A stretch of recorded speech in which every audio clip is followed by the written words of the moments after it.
कृष्ण का जो main purpose है अवतार लेने का वो क्या था? परित्राणाय साधूनां विनाशाय दुष्कृताम। तो कृष्ण को कोई भला बुरा कह दे तो भी कृष्ण टॉलरेट कर लेते हैं। शिशुपाल को 100 गालियों तक टॉलरेट किया, लेकिन भगवान के भक्तों के प्रति अगर कोई व्यक्ति करता है कुछ बुरा तो भगवान टॉलरेट नहीं करते। तो जब कौरवों ने पांडवों को इंसल्ट करना, टॉर्चर करना, अटैक करना शुरू किया तो कृष्ण ने बोला नहीं, I can not tolerate this. Mahabharat के बाद फिर श्री कृष्ण कहाँ गए? महाभारत के बाद फिर भगवान ने वापस जाने की तैयारी कर ली कि अब यहाँ तो धर्म की स्थापना हो गई है। तो भगवान ने अपने यदुवंश जो उनके नीचे आए थे उनको ही आपस में लड़ा भिड़ा दिया और इस तरह से पूरा कुल भगवान का समाप्त हो गया। कुछ 1-2 डिसेंडेंट्स बचे थे, उनमें से बहुत फेमस हैं जो गोपाल काला या दहीहंडी मराठी में बोलते हैं, वो कब से चालू है? उसका बैक हिस्ट्री या वो क्या रिलेवेंस है? मनाते इसलिए क्योंकि भगवान प्रकट हुए थे इस दिन। जो भी हमारे फेस्टिवल है, फेस्टिवल का एक ही पर्पस है कि भगवान की लीलाओं का हम स्मरण कर सकें। छोटे मोटे मंदिरों में तो राधा और कृष्ण एक साथ ही रहते हैं, तो वो क्या रीजन है कि रुक्मिणी नहीं रहती, राधा रहती है? अभी आप तिरुपति मंदिर में भी जाएंगे तो वहाँ पर कृष्णा रुक्मिणी सत्यभामा के साथ में वर्शिप होती है, रानियों के साथ में। तो राधा कृष्ण के जो भक्त होते हैं वो राधा रानी के फुट स्टेप्स में फॉलो करके कृष्णा को इन अ मूड ऑफ सेपरेशन वर्शिप करते हैं। राधा कृष्णा की जो वर्शिप है वो टॉप मोस्ट है। तो इसी तरीके से अलग धर्म में अलग लोग अपने अपने भगवान को, जैसे अल्लाह को सुप्रीम बताया जाता है, उसी तरीके से जीसस क्राइस्ट को सुप्रीम बताया जाता है। तो फिर इन लोगों को क्यों नहीं श्री कृष्ण नजर आता? तो ओरिजिन समझना मुश्किल है, लेकिन ओरिजिन एक ही है। उन्हीं को अलग अलग नाम में एड्रेस किया जाता है। उन्हीं को कोई अल्लाह बोल देता है, कोई उनको father who lives in heaven बोल देता है, पर एंटिटी सेम है। So if Krishna is the supreme, तो शिव कैसे सुप्रीम हो सकते हैं? हमको समझना है कि कुछ लोग बोलते हैं शिव सुप्रीम है, कुछ ये भी बोलते हैं कि शक्ति सुप्रीम है, और शास्त्र भी बताते हैं कि शक्ति से शिव आ रहे हैं, शक्ति से विष्णु आ रहे हैं, शक्ति से ब्रह्मा आ रहे हैं। तो अब हमको समझना है कि हरे रामा हरे कृष्णा, कृष्ण जो सर्वत्र हैं, राम में भी, विष्णु में भी और अल्लाह जीसस में भी। आज हम समझेंगे कि श्री कृष्ण भगवान का हमारे धरती पे जन्म लेने का असली मकसद क्या था और महाभारत में श्री कृष्ण कैसे की रोल अदा करते हैं, और हम जैसे साधारण पुरुष कैसे श्री कृष्ण को समझ के एंटिटी को या परम सत्य को पा सकते हैं। आज हमारे साथ हैं प्रभु गौर गोपाल दास जी, जो कि हरे कृष्ण मूवमेंट मुंबई के वाइस प्रेसिडेंट भी हैं। उनके साथ हमने श्री कृष्ण भगवान की सारी लीलाओं को डिटेल में समझा है और उनकी लीलाओं को किस तरह से हमें परसीव करना चाहिए और किस तरह से नहीं, ये भी हमने समझा है। अगर आप चैनल पर नए हैं तो सब्सक्राइब कर लीजिएगा। चलिए शुरू करते हैं।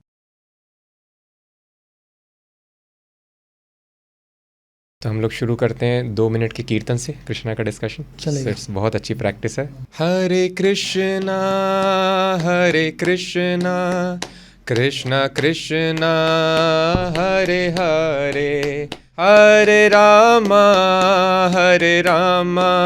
राम राम हरे हरे। प्रभु जी, पहला प्रश्न मैं यही पूछूंगा कि आपने ये जो भजन गाया हरे कृष्णा हरे रामा, तो राम और कृष्ण इन दोनों में आप क्या फ़र्क नज़र आता है आपको, या दोनों एक ही हैं? दोनों एक ही हैं, कोई फ़र्क नहीं। फिर अलग जन्म क्यों? रामादि मूर्तिषु कला नियमेन तिष्ठन् नानावतारम अकरोद भुवनेषु किंतु। राम आदि बहुत सारे अवतार लेते हैं। अभी मूवी रिलीज़ हुई है महाअवतार नरसिम्हा भगवान का अवतार लिया, तो मनुष्य के रूप में, कभी वराह के रूप में, कभी आधे मनुष्य आधे शेर के रूप में, इस तरह से भगवान अवतार लेते हैं। क्यों? भगवान का प्रयोजन भगवद गीता में बताया गया है क्यों अवतार लेते हैं। परित्राणाय साधूनाम विनाशाय च दुष्कृताम धर्म संस्थापनार्थाय संभवामि युगे युगे। पहला, टू डिलीवर द पायस, साधुओं को बचाने के लिए। साधु कौन होते हैं? जो भगवान के भक्त होते हैं। अब भगवान का भक्त भगवान से एक यूनिक रिलेशन रखता है। यहाँ पर जैसे हमारे रिलेशन होते हैं, किसी व्यक्ति का हमारे साथ रिलेशन हो सकता है as a spouse, as parent, as child, as sibling, as friend. तो ये सारा रिलेशन हमारा भगवान के साथ भी होता है। उसको कहते हैं स्वरूप। हम तो आत्मा है, तो आत्मा यहाँ पर आती है, यहाँ पर संबंध बनते हैं, बिगड़ते रहते हैं लाइफ आफ्टर लाइफ। लेकिन आत्मा का जो कि शाश्वत है, इटर्नल है, हमारा एक रिलेशन होता है भगवान के साथ, जिसको रिवाइव करना ही सारी स्पिरिचुअलिटी का एम है।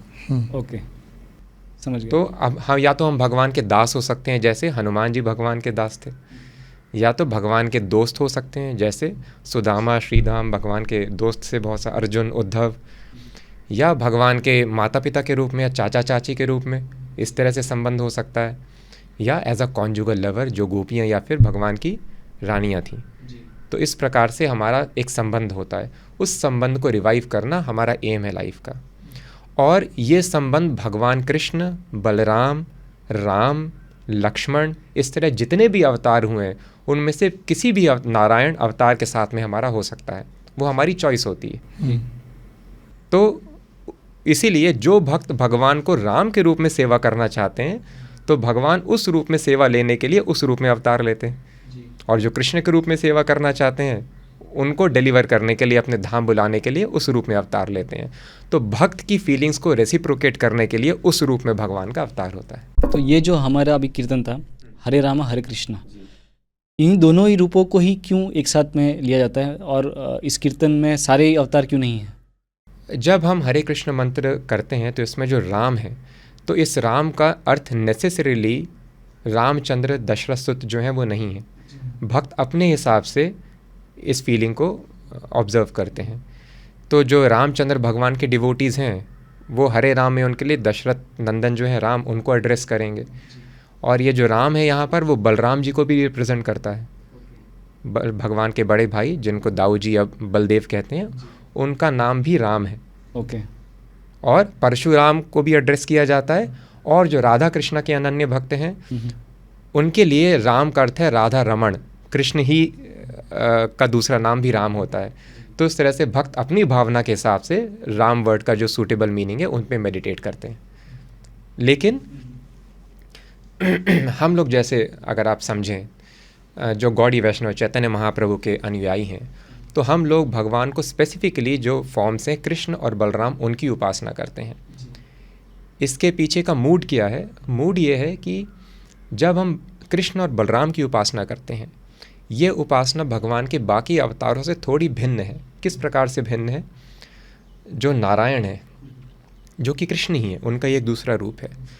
तो नारायण के रूप में ही सुप्रीम मैजेस्टी, वो ब्रह्मांड को मेंटेन करते हैं, ब्रह्मांड को क्रिएट करते हैं सारे, और एक ब्रह्मांड नहीं, अनंत कोटि ब्रह्मांड उनके शरीर से प्रकट होते हैं। तो उनके सामने आप दास बन के खड़े रह सकते हैं बस। तो एक सर्विट्यूड का रिलेशनशिप जो कि बहुत अच्छा होता है वो भगवान के साथ होता है। लेकिन सर्वेंट तो मालिक पे डिपेंडेंट रहता है ना, सैलरी वहाँ से मिलती है, मेंटेनेंस वहाँ से मिलता है। तो भगवान बोलते हैं कि मैं सारी दुनिया को मेंटेन कर रहा हूँ, लेकिन कोई मुझे भी तो मेंटेन करे, मेरा भी कोई ध्यान रखे कभी। तो जो कृष्ण और बलराम है, तो उनको आप इस मूड में, जैसे यशोदा माई हैं, यशोदा माई को ये नहीं चिंता है कि भगवान please give me my bread and butter, वो ध्यान रखती हैं कि कृष्णा ने खाया कि नहीं खाया। जो बंदरों को मक्खन खिलाती हैं तो गुस्सा इसलिए नहीं होता कि मक्खन कम हो रहा है, वो इसलिए गुस्सा होती हैं कि कान्हा क्या खाएगा, सारा मक्खन बंदरों को खिला देगा। तो इसलिए कृष्ण और बलराम में ये यूनिक रिलेशनशिप अवेलेबल है जो कि बाकी अवतार में रेस्ट्रिक्टेड है। तो इसलिए जब हम हरे कृष्ण मंत्र करते हैं तो हम कृष्ण बलराम या फिर राधा कृष्ण पे मेडिटेट करते हैं। तो अभी हम कृष्ण जी की ही बात कर रहे हैं, तो उनका जो मेन पर्पस है ये अवतार लेने का, कृष्ण का अवतार लेने का, वो क्या था? तो पर्पस जैसे हमने समझा कि हमेशा परित्राणाय साधूनां विनाशाय च दुष्कृतां, वो पर्पस होता है। कृष्ण अवतार का यहाँ पर पर्पस है वो इसलिए क्योंकि जो भक्त लोग हैं भगवान के कृष्ण के रूप में उपासना करना चाहते हैं, उनको यहाँ से निकालने के लिए, इस भौतिक संसार से निकालने के लिए भगवान यहाँ पर आते हैं। ये मेन पर्पस है, सबसे पहला पर्पस। जो कृष्ण के रूप में उपासना करना चाहते हैं उनको यहाँ से ले जाना। भौतिक जगत, आध्यात्मिक जगत, दो पार्ट ऑफ एग्जिस्टेंस होते हैं। ये वर्ल्ड मैटर का बना हुआ है, भगवान जिस धाम से आते हैं वो स्पिरिट का बना हुआ है पूरा। तो यहाँ से स्पिरिचुअल वर्ल्ड में ले जाने के लिए, वैकुंठ वृंदावन में ले जाने के लिए, ये प्राइमरी पर्पस है। सेकेंडरी पर्पस क्या है? राक्षसों को भी निपटा देते हैं। जैसे हम डी मार्ट पे गए, किस लिए?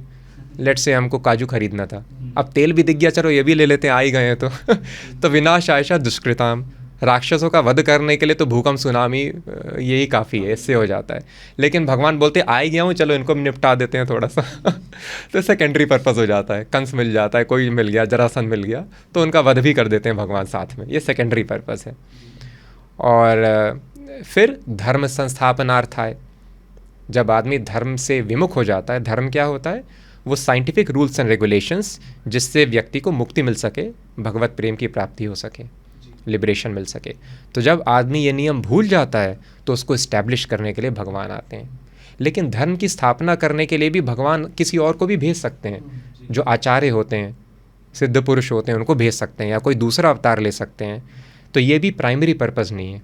प्राइमरी पर्पज़ है कि भगवान कृष्ण के प्रति जो प्रेम है उसको भगवान यहाँ पर दे सकें अपने भक्तों को। इसको थोड़ा सा वापस और थोड़ा सा डिटेल में एक्सप्लेन करेंगे, क्योंकि कृष्ण अभी अवतार आए नहीं हैं, तो वो प्रेम प्रकट करने के लिए वो पहले कैसे डिसाइड करेंगे कि इस पर्पज़ से मुझे आना है, क्योंकि इस कृष्ण के रूप में मुझे लोग पूजना चाहते हैं। भगवद गीता में कृष्ण बताते हैं, अजो अपि सन अव्ययात्मा भूता नाम ईश्वरोपि सन। भगवान बोलते हैं अजा, अजा मतलब मैं अजन्मा हूँ, मेरा जन्म नहीं होता जी। और अव्ययात्मा, अव्ययात्मा मीन्स आई एम इम्पेरिशेबल, मेरी मृत्यु भी नहीं होती। तो जब भगवान का जन्म भी नहीं होता, भगवान की मृत्यु भी नहीं होती, तो इसका मतलब भगवान यहाँ पर एक्चुअली जो जन्म हो रहा है वो नाटक हो रहा है जन्म लेने का। भगवान हमेशा से एग्जिस्ट करते हैं आध्यात्मिक जगत में। तो इसीलिए जो भक्त हैं भगवान के, जैसे अगर हम देखेंगे रामचंद्र भगवान की लीला, तो वहाँ पर दंडकारण्य के साधु थे, तो भगवान को इस पर्टिकुलर रिलेशनशिप में, जिसको कहते हैं माधुर्य रस, जो कि एक लवर का बिलवट के साथ में होता है, गोपियों का या रानियों का भगवान के साथ था, वो इस माधुर्य रस में राम भगवान की उपासना करना चाहते थे। तो उन्होंने कहा इस अवतार में संभव नहीं है, इसलिए आप बोल रहे थे अलग अलग अवतार क्यों होते हैं। तो अगर आप मुझे राजा के रूप में, प्रजा के रूप में सेवा करना चाहते हैं तो यू आर मोस्ट वेलकम, दास के रूप में आप करना चाहते हैं मोस्ट वेलकम, लेकिन जो माधुर्य रस है, अभी तो मैंने व्रत लिया है सीता के अलावा, आई कैन नॉट हैव, तो इसलिए मैं अवतार लूँगा, कृष्ण अवतार, उसमें ये रस पॉसिबल होगा। तो भगवान ने 16,000 रानियों के साथ विवाह किया और बहुत सारी गोपियाँ थीं, उनको ये रस प्रदान किया भगवान ने। तो इस तरह से भगवान के भक्तों को तो लाखों साल पहले पता था कि भगवान आने वाले हैं इस रूप में। तो इस तरह से जो भक्त रहते हैं, जैसे कल की अवतार अभी हुआ नहीं है पर पता है कि आएंगे 4,27,000 साल बाद, तो इस प्रकार से भगवान के भक्तों को हमेशा पता होता है और वो ईगरली वेट करते हैं कि भगवान कब प्रकट होंगे और इस रूप में हम भगवान की उपासना करेंगे। इसे प्रभु, अब मैं ये जानना चाहूँगा कि मुझे ऐसा लगता है जितनी कृष्ण की लीलाएं हमने देखी कि उन्हें बचपन से ही मालूम था कि मैं भगवान हूँ, लेकिन श्री राम जी को शायद नहीं मालूम था। ये सत्य है या उन्हें पता था कि वो खुद भगवान हैं? भगवान को हमेशा पता होता है कि वो भगवान है, पर ऑर्डिनरी आदमी को कभी कभी दिखाते हैं और कभी कभी कंफ्यूज कर देते हैं। क्योंकि बताएं ऐसा क्यों? जी जी ज़रूर, गेस कीजिए क्यों ऐसा होगा। परीक्षा लेने के लिए लोगों की। तो भगवान बोलते हैं ये यथा माम प्रपद्यन्ते ताम तथैव भजाम्य हम। भगवान का कोई भी और पर्पज़ नहीं है हमारी इच्छा पूरी करना। तो कुछ लोग जो हैं, जो नास्तिक बनना चाहते हैं, वो नहीं मानना चाहते कि भगवान एग्जिस्ट करते हैं, ये कृष्ण भी ऑर्डिनरी आदमी थे, तो भगवान ऐसी लीला करते हैं कि देखो ऑर्डिनरी आदमी हूँ, मैं रोने लगा डर के यशोदा से, देखो मेरे पैर में तीर लग गया, मर गया मैं। तो इसलिए भगवान ऑर्डिनरी व्यक्ति के जैसे बिहेव करते हैं ऐसे लोगों के लिए जो भगवान की पे आस्था नहीं रखना चाहते, उनको नास्तिक बनाने के लिए भगवान ऐसी लीला करते हैं। लेकिन भगवान को हमेशा पता होता है कि वो भगवान है। तो बचपन से ही उनको ये चीज़ का ज्ञात था। तो जैसे यशोदा मैया को परेशान करना या थोड़ी सी वो अटखेलियाँ करना, ये सब क्या दर्शाता है कृष्ण मतलब भगवान के बारे में? एक तरीके से ऐसा पूछना है कि ये जो उनके अंदर नटखट्टा बना था, जिस तरीके से लोगों को मतलब बचपन में परेशान करते थे, माखन चोर थे, इवन जब वो अपने जवानी पे थे, पीक पे थे, तब भी उनकी कोई भी बात सीधी नहीं थी। थोड़ी से वो मतलब जैसे कि उन्होंने 100 गुना करने कहा था, किसका, शिशुपाल का शायद वध किया था। जब तक वो रोक सकते थे 90 गुना में भी, रुक जा बाबा 10 और गालियाँ देगा तो काट दूंगा या जो भी है। तो वो ये क्या रीज़न है? इवन मेरा तो ये मानना है कि शायद महाभारत भी वो रोक सकते थे, वो युद्ध। तो ये सब करने का रीज़न क्या होता है उनके पीछे? मतलब उसी तरह से क्यों करना है? वो तो डायरेक्ट भी कर सकते हैं। तो सबसे बड़ा रीज़न इन लीलाओं के पीछे क्या है? यही अवतार का प्रमुख रीज़न है, परित्राणाय साधुनाम। तो यहाँ पर हम जन्म ले रहे हैं और जो भी हम एक्टिविटीज़ करते हैं इसके पीछे का रीज़न क्या है? अल्टीमेटली हम लोग प्रेम चाहते हैं जीवन में, करेक्ट? पैसा कमा के पिता अनलिमिटेड केक खा सकता है खुद, लेकिन जब बच्चा केक काट के पिता को खिलाता है उसमें रियल प्लेजर मिलता है। तो केक का एक्चुअली स्वाद नहीं है, वो बच्चे के साथ वो रिलेशनशिप का स्वाद है। वो पैसा आदमी अपनी फैमिली पे लुटा देता है कमा कर, क्यों? कुत्ते पे लुटा देता है, क्यों? हम रिलेशन देखते हैं हमारी फैमिली के साथ, पेट्स के साथ, सबके साथ में। तो ultimately we are seeking relationship. लेकिन कोई भी रिलेशनशिप इस भौतिक जगत में सस्टेन नहीं होता है। You talk to best of the love birds, उनका लव भी ख़त्म हो जाता है शादी के कुछ दिनों बाद, अगर पहले नहीं हुआ हो तो कोई भी रिलेशनशिप मटेरियल वर्ल्ड में सस्टेन नहीं करता। यहाँ पर वर्ल्ड का नेचर ही अशाश्वतम, टेम्परेरी। तो actually we are all seeking are relationship with Krishna, जो हम भूल चुके हैं। तो इसलिए उस रिलेशन को याद दिलाने के लिए कृष्णा यहाँ पर आकर ये सारी लीलाएं करते हैं, हमको आकर्षित करते हैं कि देखो तुम यहाँ पर क्या लीला कर रहे हो यहाँ पर लोगों के साथ, जो कि इल्यूजन है, टेम्परेरी फॉर्म्स हैं। अगर तुम्हें बच्चे के रूप में चाहिए तो मुझे बच्चे के रूप में डिज़ायर करो, तुम्हें किसी का सखा फ्रेंड बनाना है तो मुझे फ्रेंड बनाओ, तुम्हें अगर किसी की सेवा करना है तो मेरी सेवा करके देखो। तो इस तरह से भगवान ये सारी लीलाएं करते हैं। जैसे हीरो एक्ट्रेस को, हीरोइन को इम्प्रेस करने के लिए डिशम डिशम नाटक करता है आकर कि वो इम्प्रेस हो जाए, कितना पावर रखता है। तो उसी तरह भगवान हमको इम्प्रेस करने के लिए ये सारी लीला करते हैं कि तुम डिज़ायर करो, मेरे साथ रिलेशन रखना।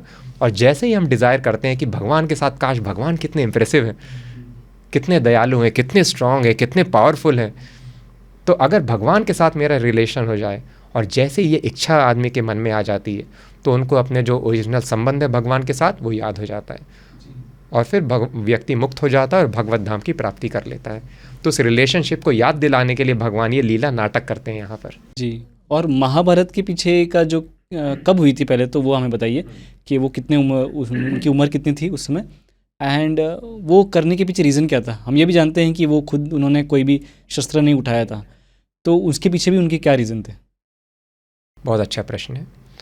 तो महाभारत मतलब हिस्ट्री ऑफ ग्रेटर इंडिया, और ये जो लीला हिस्ट्री तो बहुत पहले से शुरू हो जाती है। ये कुरु वंश के आसपास है। महाराज कुरु थे, उनके वंश में कौरव हुए, कौरवों में से ही 5 भाई को अलग निकाल दिया, पांडव नाम दे दिया उनका। तो बेसिकली इस हिस्ट्री को कहते हैं महाभारत। और इसमें ऑल दो लाखों साल पुरानी लीलाएं भी हैं इसमें, लेकिन मेजॉरिटी जो कुरुक्षेत्र की लड़ाई हुई, पांडव कौरव हुए, ये 5000 वर्ष पूर्व हुए थे।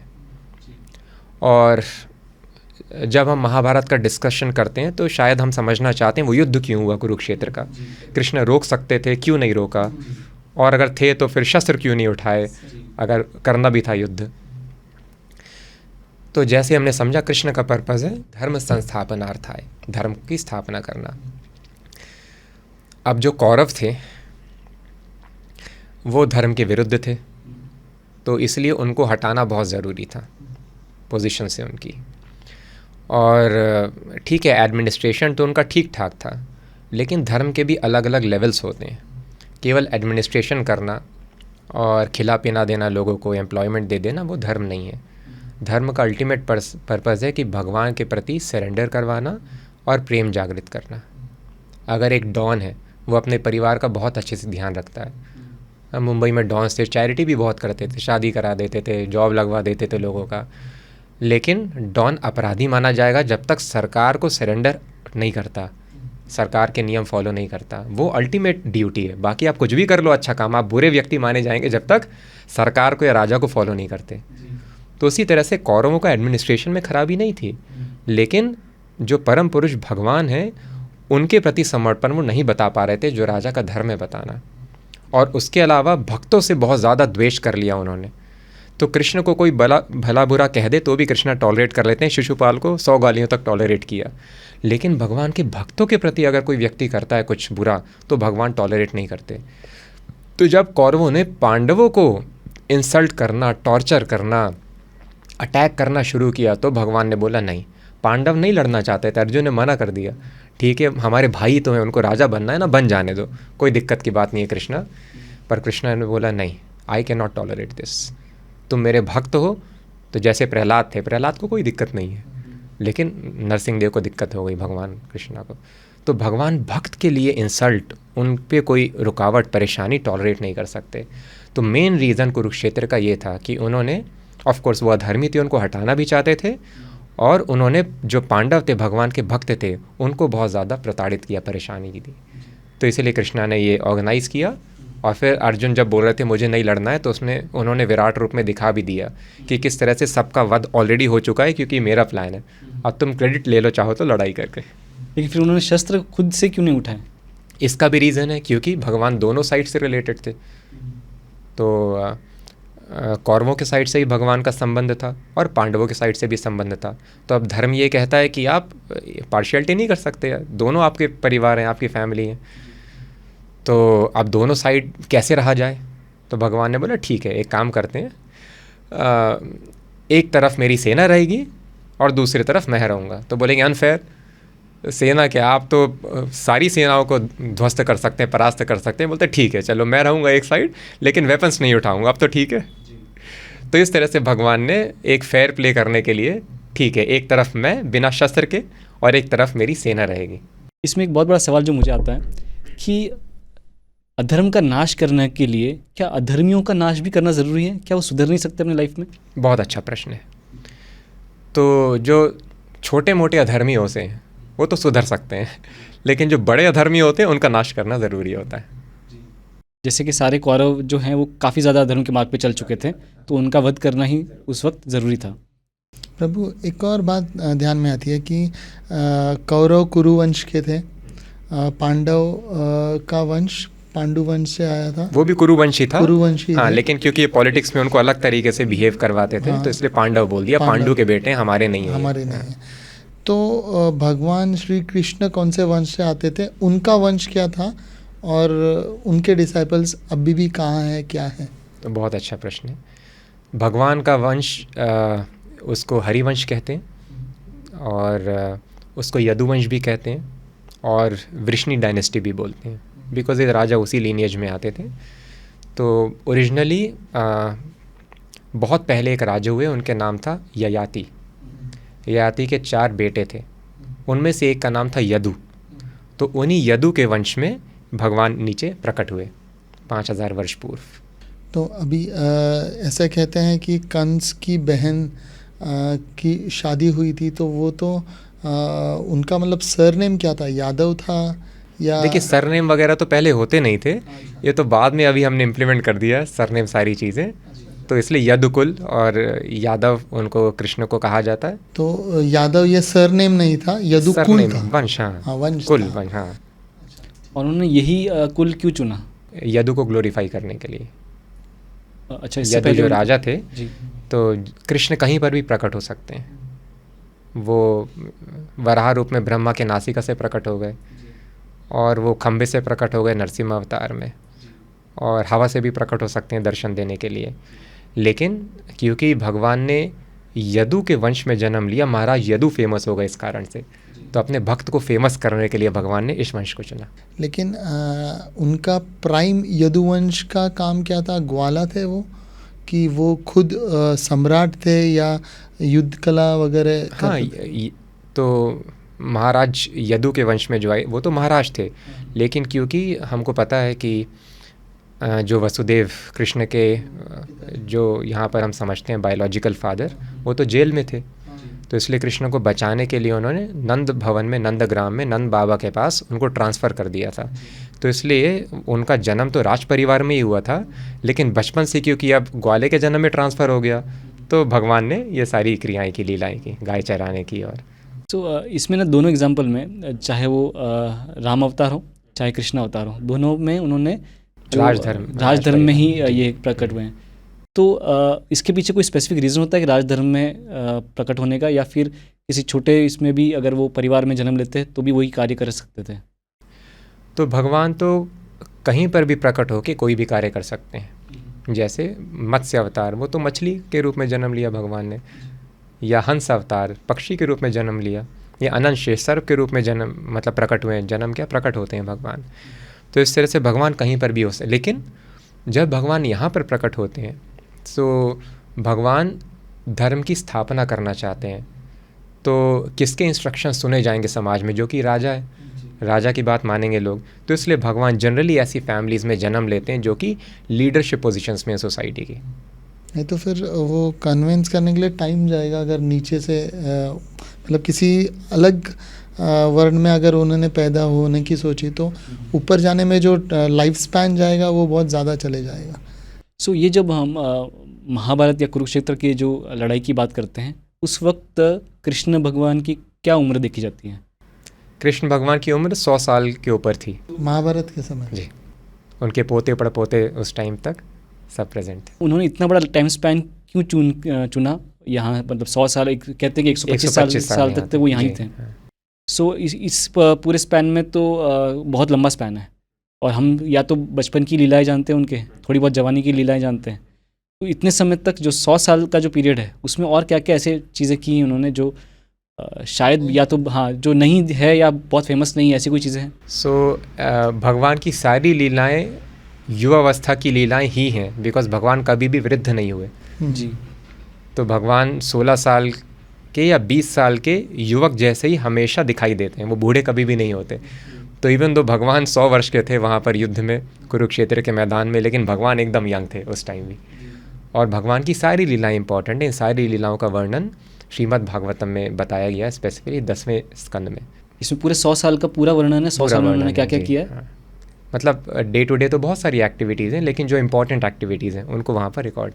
और महाभारत के बाद फिर श्री कृष्ण कहाँ गए, मतलब क्या हुआ उसके बाद? महाभारत के बाद अपने फिर भगवान ने वापस जाने की तैयारी कर ली कि अब यहाँ तो धर्म की स्थापना हो गई है और मेरे सगे संबंधी भी यहाँ पर आ गए, अब लेकिन यहाँ से जाने का समय है, तो अब जाएंगे कैसे यहाँ से। तो अब भगवान के जो बच्चे हैं, उनके वंशज हैं, उनको कोई डिस्ट्रॉय कर नहीं सकता, तो बोले इनको ही आपस में डिस्ट्रॉय करना पड़ेगा। तो भगवान ने अपने यदुवंश जो उनके नीचे आए थे उनको ही आपस में लड़ा भिड़ा दिया, और इस तरह से उन्होंने एक दूसरे का वध कर दिया, और इस तरह से पूरा कुल भगवान का समाप्त हो गया। एक्सेप्ट भगवान के कुछ 1-2 डिसेंडेंट्स बचे थे, उनमें से बहुत फेमस हैं वज्रनाभ महाराज। तो जो भी अभी हम मंदिर देखते हैं, चाहे द्वारकाधीश का मंदिर हो, बड़ा मंदिर द्वारका में, या वृंदावन के जो पुराने मंदिर रहे हैं, गोविंद देव जी, गोपीनाथ जी, तो ये सारे मंदिर वज्रनाभ जी जो कृष्णा के पड़पोते डिसेंडेंट थे उन्होंने बनाए। अदरवाइज मोस्ट ऑफ द यदुवंशीज आपस में लड़के और उनका नाश हो गया यहाँ से। ये भी उन्होंने प्लान ही किया, उन्होंने प्लान किया था। द्वारका नगरी जो समुद्र में डूब गई, पहले तो उसे बांधने की ज़रूरत क्या महसूस हुई, और समुद्र में कैसे डूब गई? तो इसीलिए भगवान के धाम कब प्रकट होंगे, कब विलीन हो जाएंगे, ये भगवान की इच्छा पे डिपेंड करता है। और द्वारका नगरी भगवान ने बनाई इसी रीज़न से जिससे वो बार बार अटैक करता था मथुरा पे, जरासंध परेशान करता था, तो ज़्यादा संहार ना हो, लोगों का परेशानी ना हो, इसलिए एक ऐसी नगरी बनाई जहाँ पर एक्सेस करना ही बहुत मुश्किल था। और वृंदावन नहीं डूबा, वृंदावन बाहर एग्जिस्ट करता है, लेकिन द्वारका नगरी को भगवान ने अपनी इच्छा से, जिस तरह से यदुवंश को अपनी इच्छा से विलीन कर दिया, उस प्रकार से नगरी को भी। और एक बार नहीं, कई बार नगरी समुद्र के नीचे जा चुकी है द्वारका। तो 4 नगरी, 4 सिटीज़ तो मिल गई हैं आर्कियोलॉजी डिपार्टमेंट को भी, और शास्त्र बताते हैं कि 6 या 7 बार वो नीचे जा चुकी है सिटीज़। एक द्वारका ही नीचे गई, अगली बनी वो भी नीचे गई, तो 7 सिटीज़ जो है वो नीचे जा चुकी हैं। 4 का तो एविडेंस मिल गया है। तो ये क्या मल्टी यूनिवर्स की बात है कि नहीं? ये मल्टी यूनिवर्स नहीं, ये तो स्टैंडर्ड है। यहाँ पर भी आप जाएंगे, अभी राजस्थान में एक सिटी मिली थी, वो हार्डली कुछ डेकेड्स पुरानी है, लेकिन धरती में इस तरह से होता है, वो मिट्टी आती है, कवर हो जाती है सिटी, ज़मीन के नीचे चली जाती है, फिर नई सिटी बनेगी, नई सिटी बनती है। जो गोपाल काला या जन्माष्टमी दहीहंडी मराठी में बोलते हैं, हम मनाते हैं, तो वो एक्चुअली क्या पर्व है, और उसे ऐसे मनाना जो अभी चढ़ के अभी तोड़ते हैं दहीहंडी, वो कब से चालू है, उसका बैक हिस्ट्री या वो क्या रिलेवेंस है? सो जन्माष्टमी तो इट इज़ इटर्नल सेलिब्रेशन। जब भगवान यहाँ पर प्रेजेंट थे उनका बर्थडे सेलिब्रेट किया जाता था, और हम भी अभी मनाते हैं। और मनाते इसलिए क्योंकि भगवान प्रकट हुए थे इस दिन, लेकिन ये रिचुअल इसलिए होते हैं जिससे हम भगवान की लीलाओं का स्मरण कर सकें। जो भी हमारे फेस्टिवल हैं, फेस्टिवल का एक ही पर्पज़ है कि भगवान की लीलाओं का हम स्मरण कर सकें। इसलिए अभी तो खैर नहीं होता, टाइम नहीं है लोगों के पास, नहीं तो जितने भी हमारे आप ड्रामा देखेंगे, जो भी डांस देखेंगे, सबका ओरिजिन यहीं से हुआ है। चाहे आप भरतनाट्यम देखें, कथक देखें, कुछ भी देखें डांस, तो सारे डांस क्या है, भगवान की लीला को ही बता रहे हैं। भगवान या तो यशोदा के साथ में लीला, कालिया के ऊपर फन पे नृत्य कर रहे हैं, कुछ भी कर रहे हैं। जो ड्रामा है रामलीला और कृष्ण लीला, तो कुल मिला के सारी सिविलाइजेशन का पर्पज़ ही है स्मर्तव्यम सततम विष्णु विस्मर्तव्यो न जातु चित्त। Always remember Krishna, never forget Krishna.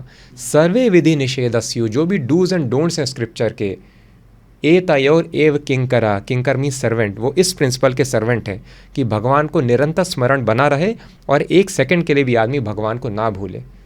तो भगवान की लीलाओं में अब्जॉर्ब होने के लिए ही ये सारे फेस्टिवल्स किए जाते हैं। तो आप ड्रामा देखते हैं और ड्रामा से ज़्यादा जब आप प्रैक्टिकली हांडी फोड़ेंगे, देखेंगे और एब्जॉर्ब हो जाएंगे। कृष्णा भी ऐसे फोड़ा करते थे। इस तरह से लीलाओं में स्मरण करने के लिए, होली में भी ऐसा ही हम करते हैं, वहाँ पर हम लकड़ी रखते हैं, होली का जलाते हैं। तो लीला में एब्जॉर्ब होना ही पर्पज़ है इन सारी एक्टिविटीज़ का। तो जो ये जन्माष्टमी है वो हिंदू कैलेंडर के हिसाब से किस दिन फॉल होती है? तो अभी हिंदू कैलेंडर तो अष्टमी हो गया उस मंथ का, और इंग्लिश कैलेंडर के हिसाब से 16 तारीख को हम लोग मना रहे हैं इस बार। तो गोवर्धन पर्वत आज भी एग्जिस्ट करता है वहाँ पे? बिल्कुल, हाँ, सेम पर्वत। सेम पर्वत वैसे ही है। तो मतलब वो उन्होंने उठाया, तो उसका कुछ प्रूफ्स है वहाँ पे आज के तारीख में? उठाने रखने का तो प्रूफ नहीं है, पर गोवर्धन है वहाँ पर। गोवर्धन पर्वत को उन्होंने कितनी देर उठाया था? मतलब 7 दिन। ऐसी कुछ लीलाएं जो उनके लाइफ में सबसे ज़्यादा फेमस है या सब जानना चाहते हैं, वैसी कुछ लीलाएं आप हमें बताइए। तो मैं ऐसा प्रभु जी पूछूंगा कि पहले आप उनके एकदम बच्चे जब छोटे थे तब जो उन्होंने अपनी माँ के साथ लीला की थी, वो 2-1 लीला बता दीजिए पूरी कहानी। बहुत अच्छा प्रश्न किया। तो एक्चुअली मानव जीवन केवल और केवल भगवान की लीला का साइंस समझने के लिए ही बना है। ये कृष्ण भगवत गीता के बिगिनिंग में ही बता देते हैं, जन्म कर्म चमे दिव्यम एवं यो वेति तत्वतः। तो मेरा जन्म और मेरे कर्म दिव्य हैं। दिव्य का मतलब ट्रांसेंडेंटल, मतलब भौतिक प्रकृति के नियम लागू नहीं होते उस पर। तो कृष्णा का जन्म जो है, सबसे पहले ये लीला हम समझते हैं और फिर बचपन की लीला समझेंगे। तो अगर हम ये समझ गए भगवान का जन्म कैसे हुआ और कर्म कैसे हुए, कृष्ण कहते हैं त्यक्त्वा देहम पुनर्जन्मा नयेति, तो इस देह को छोड़ने के बाद आपका पुनर्जन्म नहीं होगा, आप मुक्त हो जाएंगे। केवल भगवान का जन्म और उनकी लीला अगर हम समझ लिए। लेकिन ये समझना आसान नहीं है, इसलिए मुक्त लोग नहीं हो पाते आसानी से। तो ये हम समझने की कोशिश करेंगे कैसे। भगवान ने खुद बताया है अपनी लीला अपने थ्रू डायरेक्टली, और अपने अवतार में वेद व्यास जो हैं वो भी भगवान के अवतार हैं जिन्होंने सारे स्क्रिप्चर्स लिखे हैं। तो ये जो हम डिस्कशन कर रहे हैं वेद व्यास जी ने ही बताया शास्त्रों में, स्पेसिफिकली श्रीमद् भागवतम में। तो अब भगवान का जन्म कैसे होता है? तो भगवान का जन्म एक्चुअली बोलना उतना ठीक नहीं है, तो इसलिए हम कहते हैं आविर्भाव या अपीयरेंस डे। भगवान अपीयर या प्रकट होते हैं। भगवान प्रेजेंट तो हमेशा हैं, हर जगह हैं, लेकिन भगवान प्रकट हो जाते हैं, सबको दिखाई देने लगते हैं, उसको हम बोल देते हैं जन्म। और ये बायोलॉजिकल जन्म नहीं है। जिस तरह से मेल और फीमेल गैमेट्स फ्यूज़ होते हैं, बायोलॉजिकल प्रोसेस होता है, चाइल्ड को कंसीव किया जाता है, गर्भ धारण किया जाता है। तो कृष्णा का ये बायोलॉजिकल बर्थ नहीं हुआ था। तो कृष्णा का बर्थ कैसे हुआ था? सो कृष्णा वसुदेव के हृदय में रहते हैं, तो वसुदेव के हृदय से वो देवकी के हृदय में ट्रांसफ़र होते हैं। इस प्रोसेस को कहते हैं दीक्षा। ये दीक्षा होता है जब गुरु अपने शिष्य को फॉर्मली अपना शिष्य एक्सेप्ट करता है। और फिर क्या होता है दीक्षा देने के बाद, अगर शिष्य रूल रेगुलेशन अच्छे से फॉलो करे तो अपने हृदय में भगवान को हमेशा देख सकता है। भगवान प्रकट हो जाते हैं हृदय में। तो उसी प्रकार से दीक्षा प्रोसेस बताया जाता है जिसके थ्रू भगवान वसुदेव के हृदय से देवकी के हृदय में प्रकट हो जाते हैं। और फिर देवकी के हृदय के बाद में भगवान देवकी के गर्भ में चले जाते हैं। यहाँ पर कोई केमिकल प्रोसेस, बायोलॉजिकल प्रोसेस नहीं हुआ। तो उस प्रकार से भगवान देवकी के घर में जाते हैं और देवकी बिकम्स वेरी एफल्जेंट, और उनको डर लग जाता है कहीं समझ ना जाइए क्या हो रहा है, कौन आ गया इनके घर में। तो इस प्रकार से भगवान देवकी के घर में प्रेजेंट रहते हैं। और गर्भ के बाद कोई बायोलॉजिकल प्रोसेस नहीं होता है जैसे यहाँ बर्थ होता है। भगवान सीधा बाहर प्रकट हो जाते हैं 4 भुजा लेकर। भगवान ने हेलमेट पहना था, गदा शंख चक्र पद्म और उनके हाथ में थे, और इस तरह से भगवान चतुर्भुज रूप में प्रकट होते हैं। तो कोई नॉर्मल बच्चे के जैसे नहीं, सारा उनका वस्त्र था, हेलमेट था, गोल्डन ईयरिंग्स थे। इस तरह से भगवान प्रकट होते हैं 4 भुजा रूप में। फिर देवकी उनको रिक्वेस्ट करती हैं। अब देवकी के ऊपर योग माया थी, वो ऑल्दो दिख रहा है भगवान प्रकट हो गए 4 हाथ में एक्स्ट्रॉर्डिनरी बढ़ते बोलते हैं, अरे कंस अगर देख लेगा आपको कि नारायण ने अवतार ले लिया तो आपको मार देगा वो तो भगवान आप नॉर्मल बच्चा बन जाइए जिससे कंस समझ ना पाए। तो इसलिए इसको कहते हैं भगवान की माया। तो वो समझ नहीं पाती हैं देख के कि अरे भगवान ने कंस को तो ऐसे ही निपटा देंगे, ये डरने की क्या ज़रूरत है। नहीं, वो माँ के अपने प्रेम में बोलती है नहीं नहीं, वो समझ जाएंगे भगवान आ गए हैं, वो आपको मारेगा कंस आके, आप नॉर्मल बच्चा बन जाओ।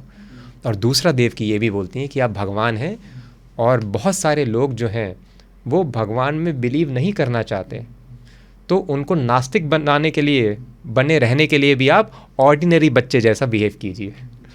तो ये रिक्वेस्ट करती हैं, तो भगवान फिर ऑर्डिनरी बालक का रूप ले लेते हैं इस प्रकार से। और फिर समझते ही हैं उसके बाद में सारे गेट खुल गए, ताले वाले लगे थे, सारे गार्ड सो गए। तो इसलिए भगवान कहते हैं कि देखो कोई मुझे यहाँ आने से नहीं रोक सकता, मैं दुनिया के हिसाब से नहीं चलता हूँ, दुनिया मेरे हिसाब से चलती है। आप कर लो सारा अरेंजमेंट, सारे लॉक खुल जाएंगे, सारे गार्ड्स हो जाएंगे, कोई नहीं रोक सकता। तो इस प्रकार से भगवान के जन्म की लीला है। अब उसके बाद भगवान के बचपन की बहुत सारी लीलाएं हैं। उसमें से कोई जो एक सबसे, अभी एक माँ का तो हो गया, देव की माँ, अभी दूसरी माँ के पास जाते हैं, वो बता दीजिए, क्योंकि उन्होंने 2 माँओं का प्यार। हाँ, तो अब देवकी के पास से फिर वो यशोदा के पास जाते हैं। और यशोदा और नंद महाराज वो भगवान के अनन्य भक्त हैं, और जब भी भगवान यहाँ पर अवतार लेते हैं तो इन्हीं को अपना माता और पिता चूज़ करते हैं। चाहे उन्हीं के ही जन्म को ही, ये आध्यात्मिक जगत में जिसको हम वैकुंठ कहते हैं, वहाँ पर भगवान के साथ परमानेंट रिलेशनशिप में सर्व करते हैं यशोदा और नंद बाबा। तो जब भगवान यहाँ पर अवतार लेते हैं तो यशोदा और नंद महाराज भी वैकुंठ से, गोलोक वृंदावन से, जो आध्यात्मिक जगत का टॉप मोस्ट प्लानट है, वहाँ से अवतार लेते हैं यहाँ पर जी।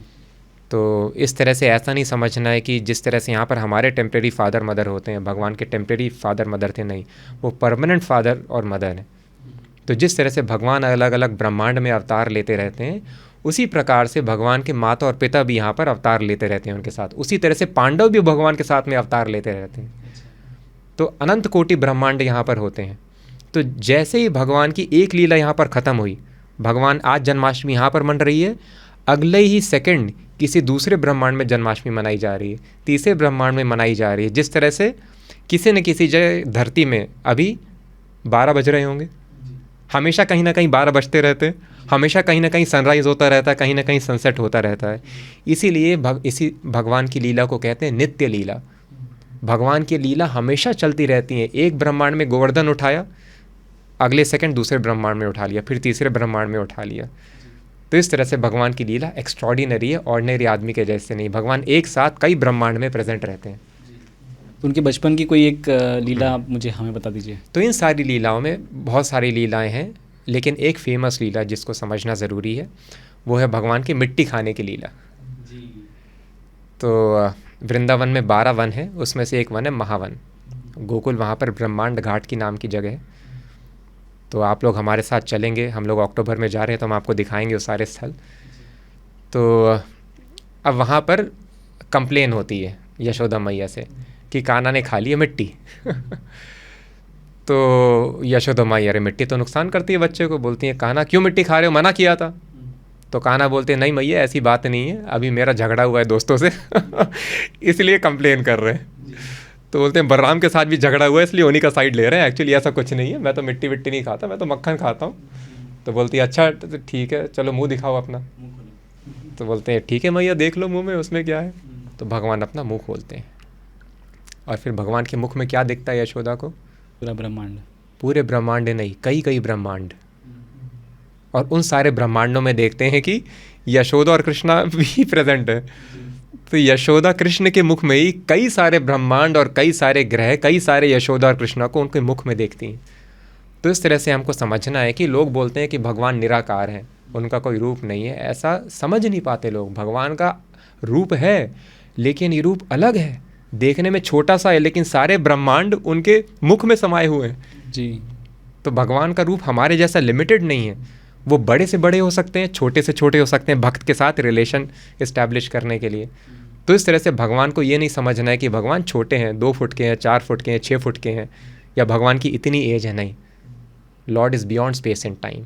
तो इसलिए इस लीला से हम समझते हैं कि भगवान किसी ब्रह्मांड में नहीं है, भगवान के मुख में सारे ब्रह्मांड हैं। नहीं तो अगर भगवान, लेकिन अगर इतना बड़ा ब्रह्मांड का रूप ले लिए तो सेवा कैसे कर पाएगा भक्त? तो भक्त को सेवा में, क्योंकि सेवा करना चाहता है भक्त, उसको सेवा का प्लेजर देने के लिए भगवान एक ऐसा नॉर्मल रूप ले लेते हैं।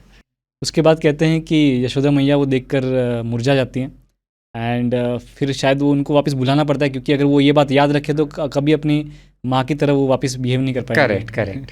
जी, बहुत बढ़िया। और अभी मैं ये जानना चाहूँगा प्रभु जी कि बलराम और श्री कृष्ण जी का एक्चुअल भाई बहन का ब्लड रिलेशन था, कैसे था वो? तो ब्लड रिलेशन तो यहाँ पर होते हैं हमारे, उनका बलराम जी के साथ स्पिरिचुअल रिलेशन है। तो बलराम और कृष्ण में भी कोई डिफरेंस नहीं है। जिस तरह से राम एक अवतार है और बाकी सारे अवतार हमने देखे, तो भगवान कृष्ण और भगवान बलराम में भी कोई फ़र्क नहीं है, केवल फॉर्म का डिफरेंस है। वो स्वयं परम पुरुषोत्तम भगवान है, दोनों के दोनों। बलराम जी भी? बलराम जी और कृष्णा। इसलिए जो 10 अवतार स्तोत्र हैं उसमें बताया गया केशव धृता हलधर रूपा जय जगदीश हरे। तो केशव कृष्णा ने कौन सा अवतार लिया? हलधर रूपा। हलधर भगवान को कहा जाता है, बलराम जी को, जो हल लेते थे अपने हाथ में, तो वो भी कृष्ण है।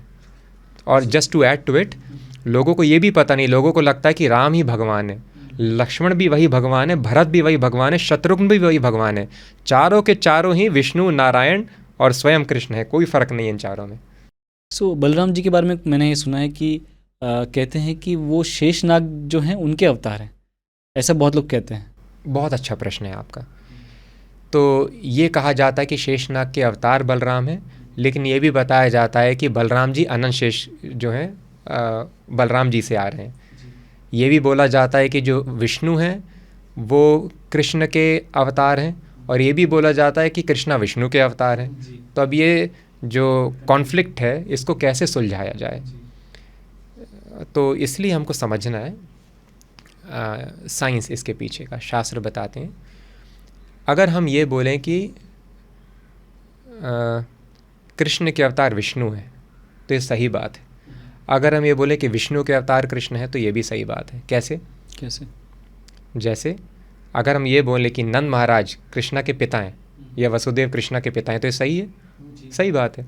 लेकिन अगर हम ये बोलें कि कृष्णा वसुदेव या नंद महाराज के पिता हैं तो ये सही है, ये भी सही है, क्योंकि वो तो भगवान है ना। अच्छा। वो सबके पिता हैं। जी जी जी। कृष्णा कहते हैं भगवत गीता में, माता धाता पितामह, मैं माता हूँ, मैं पिता हूँ, मैं पिता में भी मैं हूँ, सब लोग मुझसे ही आ रहे हैं।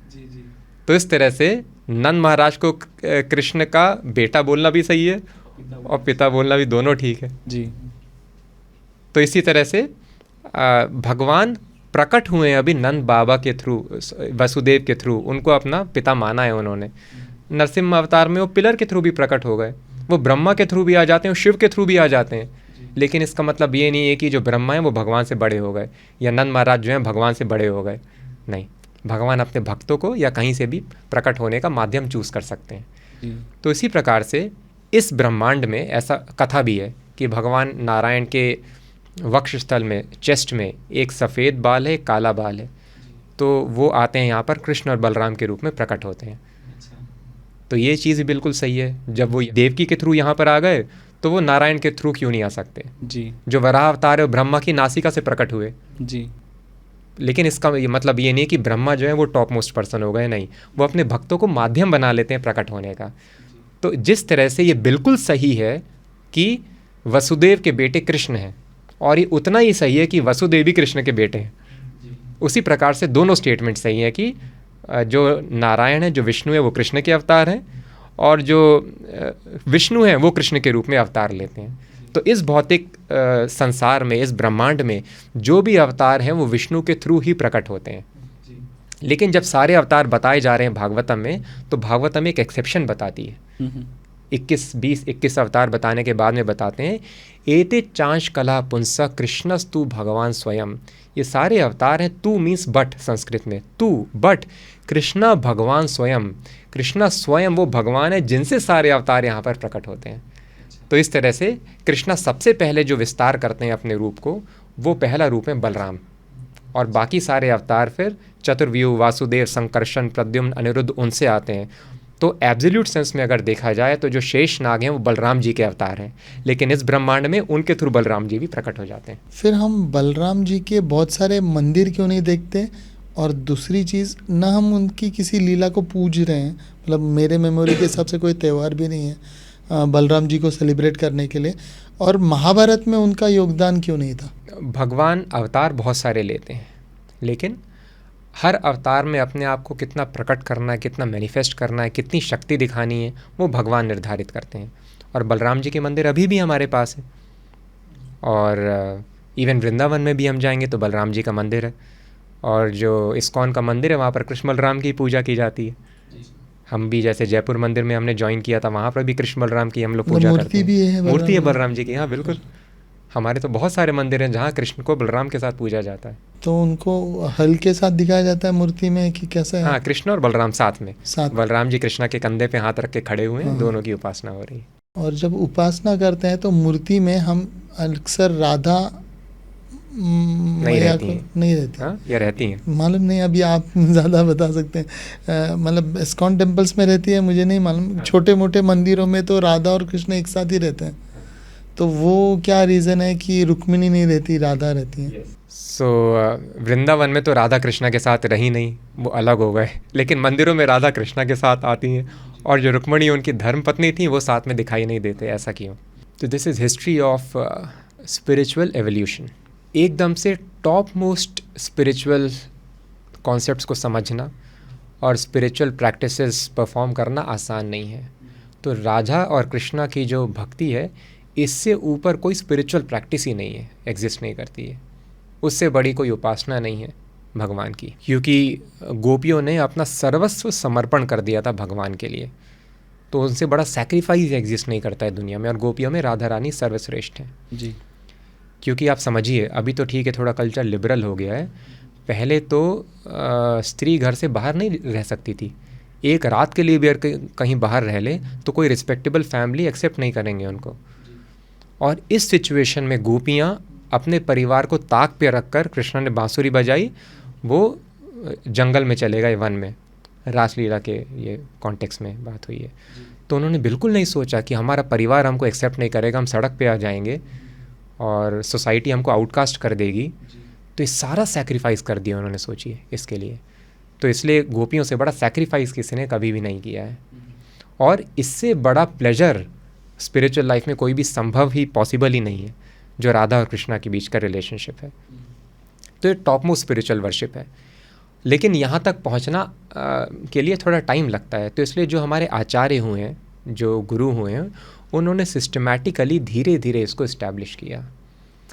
तो वैदिक कल्चर वो बहुत ही डिस्टॉर्टेड हो गया था कलयुग में जब आया धीरे धीरे, और लोग वेद के नाम पे हत्या करने लगे, बोले कि बलि देना, हत्या करना ये वेदों में लिखा है, जबकि वो अलग प्रावधान है, वो हम और कभी डिस्कस करेंगे। वो एक्चुअली यज्ञ जो होता था उसमें नई लाइफ मिलती थी, वो डेथ नहीं होती थी जानवर की। तो गौतम बुद्ध आए यहाँ पर, और बुद्ध ने बोला कि मैं वेदों को नहीं मानता। और क्योंकि ऐसा आदमी जो कि इतना कॉमन सेंस भी नहीं लगा पा रहा है कि मैं कष्ट क्यों दे रहा हूँ किसी को अपने जिह्वा को सेटिस्फाई करने के लिए, तो ये कॉमन सेंस है। आपको कोई काटता है, आपको कष्ट होता है, दूसरे को मत परेशान करो भाई। तो ऐसे व्यक्ति वेद को नहीं समझ सकते। वेद को समझने के लिए बिल्कुल माइंड कंट्रोल, सेंस कंट्रोल होना है। तो बुद्ध ने आकर कॉमन सेंस फिलॉसफी समझाई। फिर वेदों को इस्टेब्लिश करना था तो शंकराचार्य आए, उन्होंने ऑलमोस्ट बुद्धिज़्म वाली फ़िलॉसफी बताई।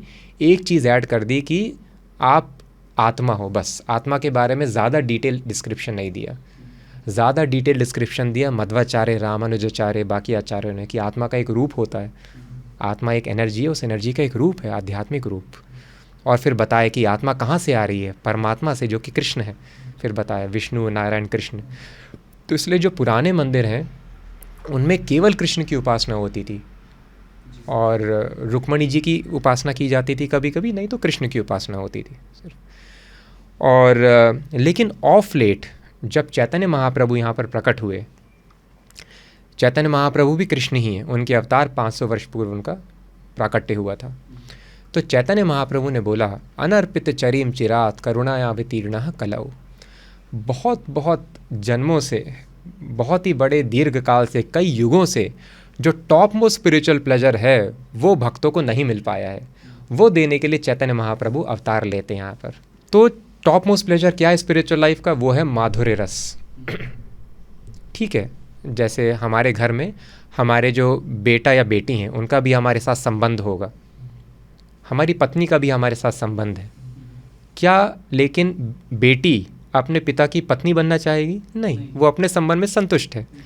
क्या बेटा पत्नी बनना चाहेगा? नहीं बनना चाहेगा। लेकिन ये भी फैक्ट है कि सबसे जो इंटीमेट रिलेशनशिप होता है वो पति पत्नी का होता है, वो टॉप मोस्ट प्लेजर होता है। तो उसी तरह से सारे संबंध ठीक हैं भगवान के साथ, लेकिन जो टॉप मोस्ट संबंध है वो क्या है? कॉन्जुगल लव का, जो कृष्णा का रानियों या फिर गोपियों के साथ होता है। अब इसमें भी दो तरह के रिलेशन, इसको माधुर्य रस कहते हैं टेक्निकली, है ना, जो लवर और बिलवड का होता है। और माधुर्य रस में भी दो तरह के होते हैं, स्वकीय और परकीय। इसका क्या अर्थ है? स्वकीय मतलब जो धर्म पत्नी के साथ होता है, और परकीय क्या होता है? Extra marital affair. ज़्यादा प्लेजर किस में मिलता है? I'm not sure। मेरा तो एक रिलेशनशिप है। कोई बात नहीं, आपका नहीं पूछ रहे, बट जनरली आप ही बताइए।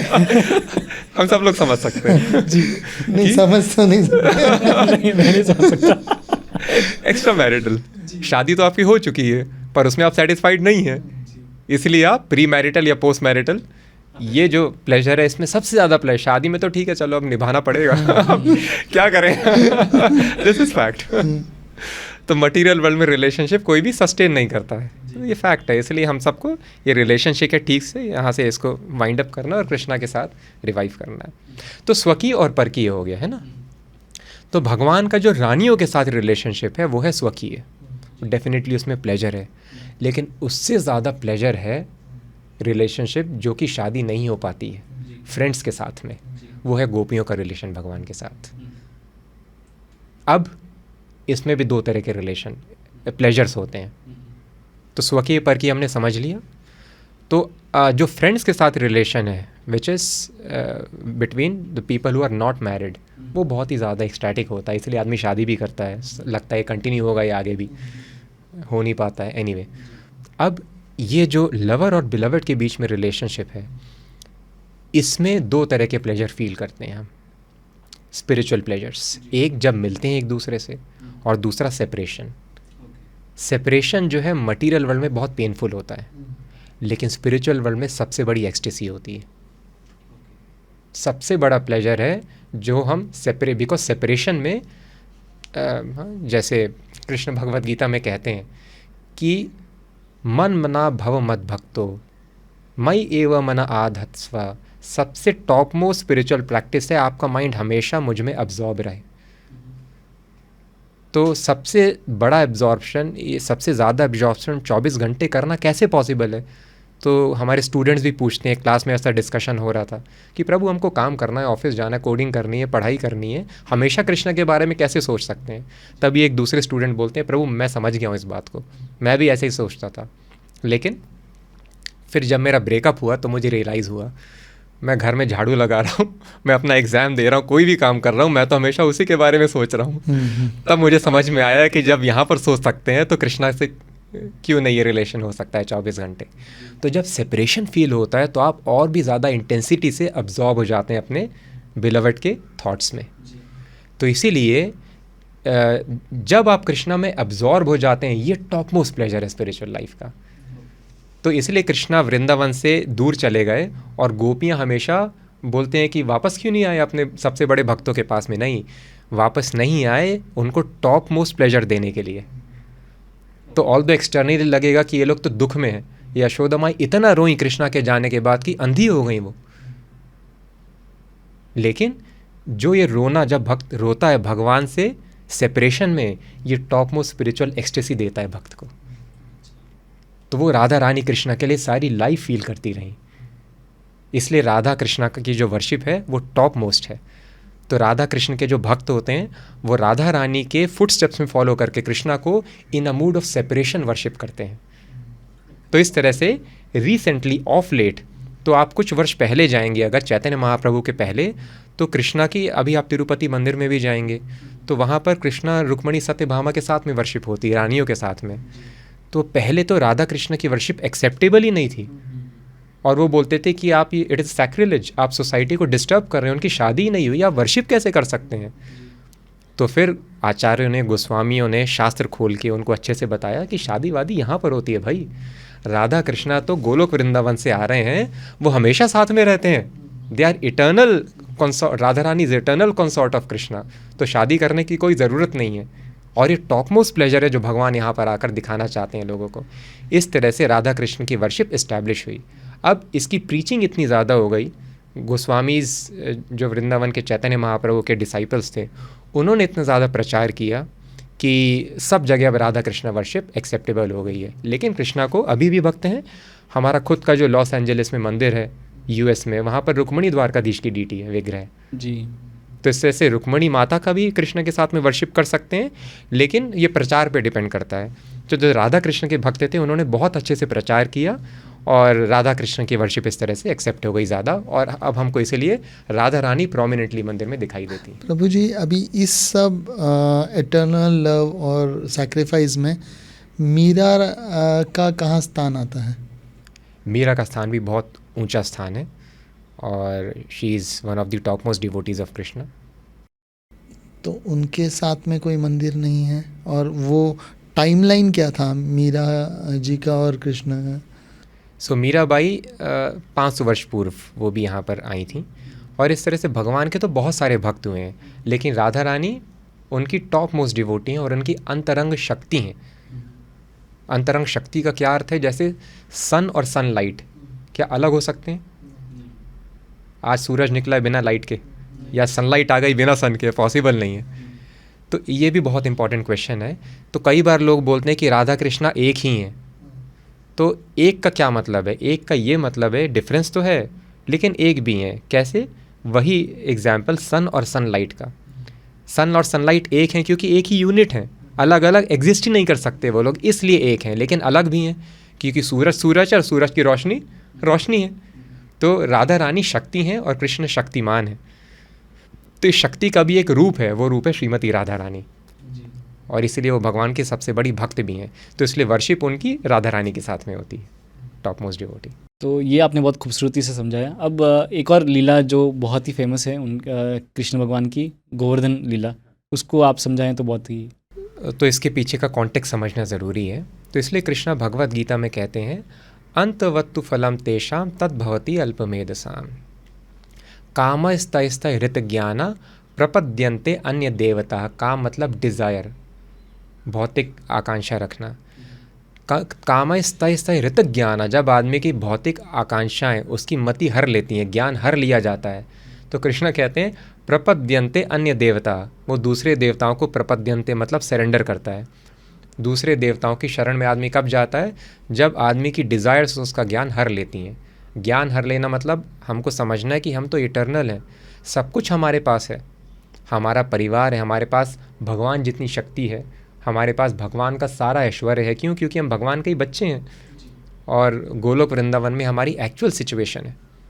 तो जिस तरह से सपने में हम सो जाते हैं, रात को सो जाते हैं, सपने में एक अलग फैमिली, अलग परिवार, अलग जगत में हम बिहेव करने लगते हैं, वो टेम्प्रेरी है। जागते ही दिखाई देता है कि वास्तविकता में हमारे फैमिली हमारा एक दूसरा काम है। ये एक्चुअल पोजीशन है लिविंग एंटिटी की। द लिविंग एंटिटी जीवा बिलोंग्स टू स्पिरिचुअल वर्ल्ड। भगवान का हमारा एक रिलेशन है, और क्योंकि हम भगवान के परिवार के ही हैं, भगवान की सारी वेल्थ, सारी शक्ति भगवान अपने भक्तों को दे देते हैं। तो इसलिए उस पोजीशन को रिवाइव करना एम होना चाहिए लाइफ का। शास्त्र एग्जाम्पल बताते हैं, प्रभुपाद देते हैं, कोई उद्योगपति है, उनका बेटा पिता के घर से दूर चला गया झगड़ा करके, अब वो रोज़ी रोटी के लिए जॉब कर रहा है, ये कर रहा है।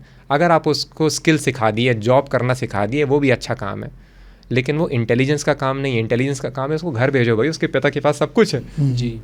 तो इसीलिए देवी देवताओं के पास जाके हम जो मांगते हैं वो टेम्प्रेरी होता है।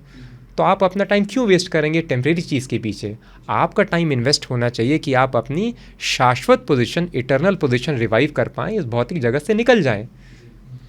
लेकिन क्योंकि लोगों में बहुत ज़्यादा डिज़ायर, नहीं मुझे तो अभी एंजॉय करना, मुझे हीरो बनना है, मुझे पैसा चाहिए, मुझे यहाँ पर पावर चाहिए, तो इसलिए शास्त्र बताते हैं ठीक है फिर इन देवी देवताओं के पास में जाओ। और इसलिए वेदों में जनरली देवी और देवताओं की पूजा के बारे में ही बताया गया है, उसको कर्मकांड कहते हैं सेक्शन वेदों का। वो इसलिए बताया गया है क्योंकि आप इच्छा पूरी भी कर लेंगे तो भी संतुष्ट तो नहीं होंगे, लेकिन वेदों में आपका फेथ बहुत बढ़ जाएगा। देखो मैंने पुत्रेष्टि यज्ञ किया, पुत्र आ गया मेरे पास में, ये तो बिल्कुल सही है, वेद सही सही चीज़। आयुर्वेद मैंने किया, सही में डिजीज़ ठीक हो गया, तो वेद तो 100% फैक्ट है। फिर वो जानेगा सब कुछ मुझे मिल गया, संतुष्टि नहीं मिली, तो लेट मी सी वे संतुष्टि के बारे में क्या बताते हैं, तो बताएंगे कृष्ण प्रेम।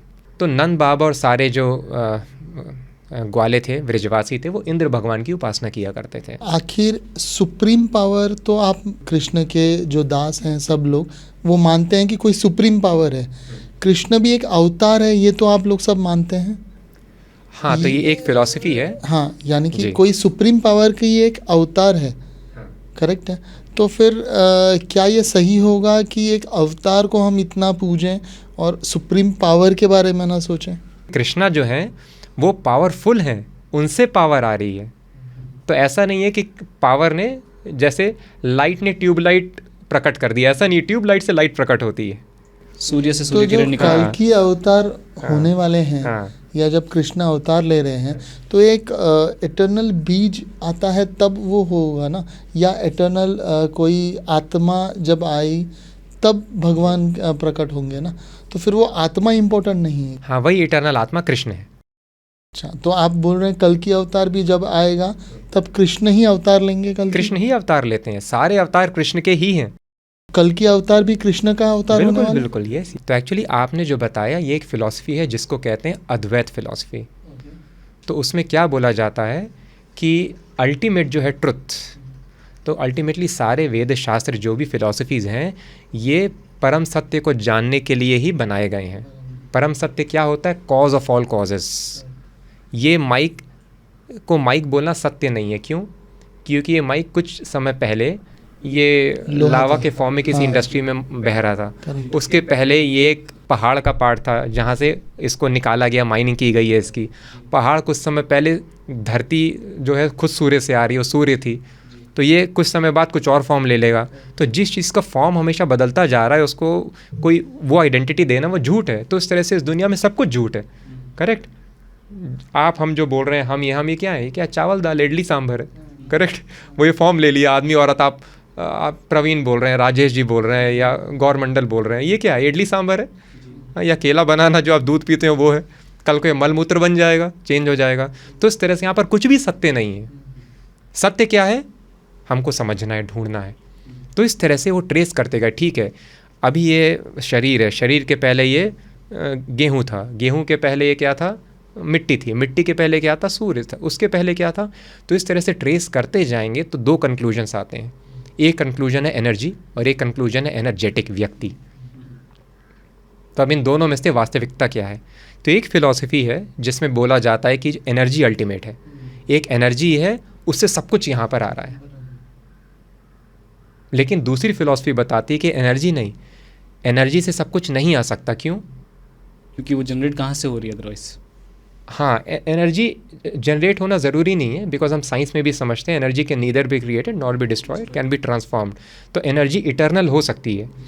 जिस तरह से आप दही देखते हैं, हाँ, दही को छोड़ देंगे तो बैक्टीरिया आ जाते हैं अपने आप उसमें। या आप कोई भी एनर्जी छोड़ दें, आप एक बॉडी भी छोड़ दें तो एक कीड़ा का फॉर्म ले लेती है अपने आप में, मैगट्स वगैरह सब आ जाते हैं इससे। तो उसी तरह से एक इटर्नल एनर्जी है, उसके अलग अलग फॉर्म आते रहते हैं।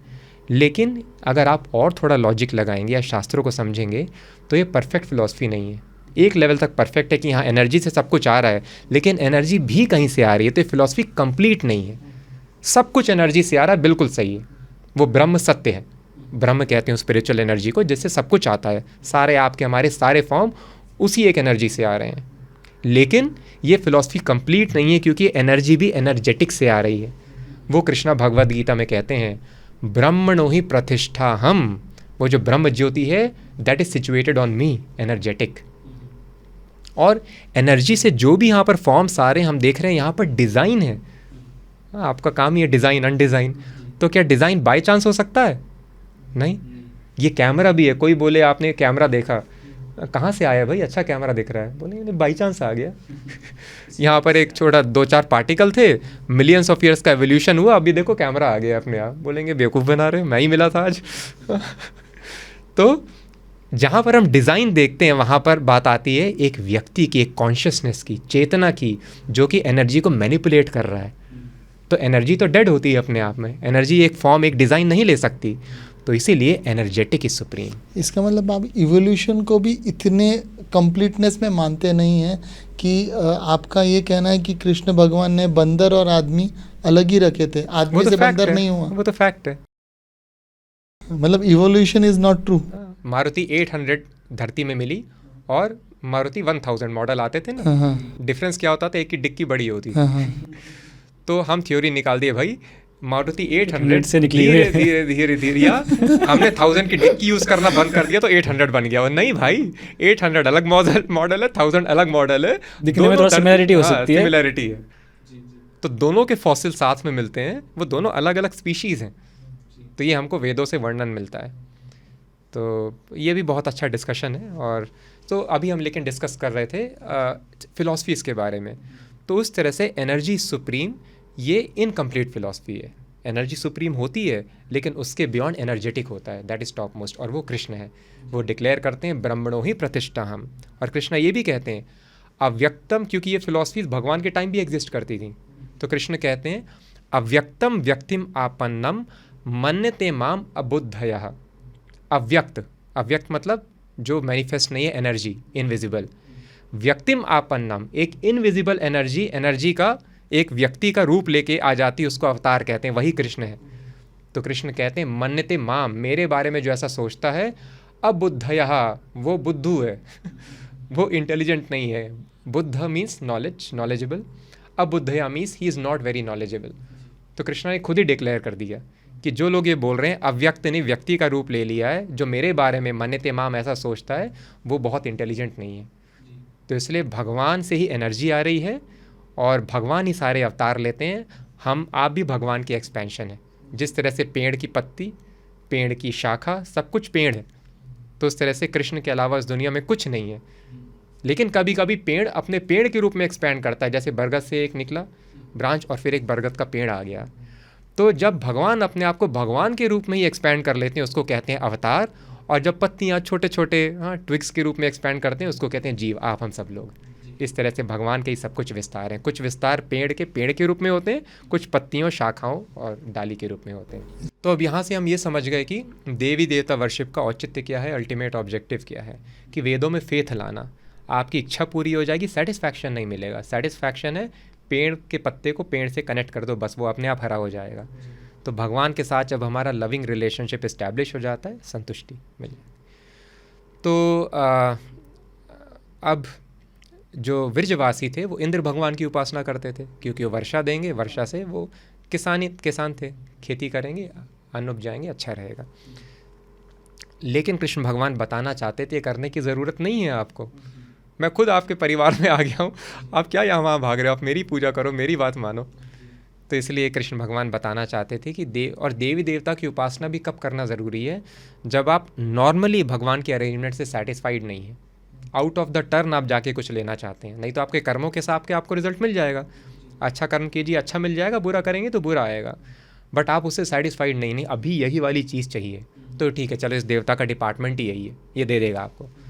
जैसे कोई आप घूस दे सकते हैं ना किसी को, आपको ट्रैफिक में कुछ रेजोल्यूशन चाहिए पर्टिकुलर, उसको घूस दे तो छुड़ा देगा आपको आउट ऑफ द टर्न। तो आउट ऑफ द टर्न अगर हमको कुछ चाहिए तो देवी देवता की उपासना करता है आदमी जाकर। तो कृष्ण बताना चाहते थे कि ये सब करने की ज़रूरत नहीं है, और मेरी बात मानना, मुझे सरेंडर करना, ये टॉप मोस्ट इंस्ट्रक्शन है स्पिरिचुअल लाइफ का। तो इसीलिए कृष्ण बोलते हैं नंद बाबा को कि आप ये छोड़ो, आप मेरी बात मानो। गोवर्धन की हम उपासना करते हैं, क्योंकि हम तो गोवर्धन, इंद्र को किसने देखा है, पता है आपको इंद्र है भी कि नहीं है, आप लोग अंधविश्वास में कर रहे हो। तो कृष्णा, तो वेद बहुत लॉजिकल है। कृष्णा एथीस्ट के जैसे बात कर रहे हैं, किसी ने देखा है इंद्र होते हैं, और अगर होंगे भी तो वो तो प्रकृति का नियम है, पुण्य करेंगे तो आपको अच्छा फल मिलेगा अपने आप यहाँ पर। फिर कृष्णा साइंस बताते हैं कि अरे ये तो नहीं, ये तो ऊष्मा के हिसाब से बादल बनते हैं, बारिश होती है, इंद्र कहाँ से आ गए इसमें। इस तरह से कृष्णा कन्विंस करते हैं उनको। लेकिन अल्टीमेटली कृष्णा 5 साल के बच्चे ही थे, तो 5 साल के बच्चे की बात कोई भी नहीं मानेगा और कोई अपना पूजा वगैरह करना नहीं रोकेगा। तो यहाँ पर कृष्ण ने बताया कि कितने बड़े भक्त हैं मेरे व्रजवासी जो हैं। 5 साल के बच्चे की बात सब मान लेते हैं, और जो वर्षों से प्रथा चली आ रही थी इंद्र की उपासना, उसको रोक देते हैं। तो यहाँ से कृष्ण बताते हैं कि देखो, इसको भक्ति कहते हैं कि वो 5 साल के बच्चे हैं फिर भी मेरी बात मान रहे हैं। और फिर इंद्र को आ जाता है गुस्सा, Indra is a real person, और वो ऐसे बादल को भेजते हैं संवर्तक। उनको तब भेजा जाता है जब जल प्लावन करना होता है, सारे ग्रह पानी के नीचे चले जाते हैं, पूरे ब्रह्मांड में पानी भर जाता है। तो ऐसे बादलों को कृष्ण भेज देते हैं, पूरा वृंदावन पानी के नीचे आ जाता है। लेकिन कृष्ण यहाँ पर बताना चाहते थे कि आपने सबसे बड़ा इंस्ट्रक्शन फॉलो किया है, आपने सारे देवी देवताओं को छोड़ के मेरी बात, मेरी शरण में आए हो, गोवर्धन की उपासना कर रहे हो। तो I will show that who is supreme person. तो इसलिए कृष्णा बताने के लिए इंद्र को भी घमंड हो गया था थोड़ा, तो इसलिए कृष्णा फिर गोवर्धन पर्वत ही उठा लेते हैं। इंद्र की सारी पावर फेल हो जाती है। और हाँ, ये पावर ऑर्डिनरी हो सकती है,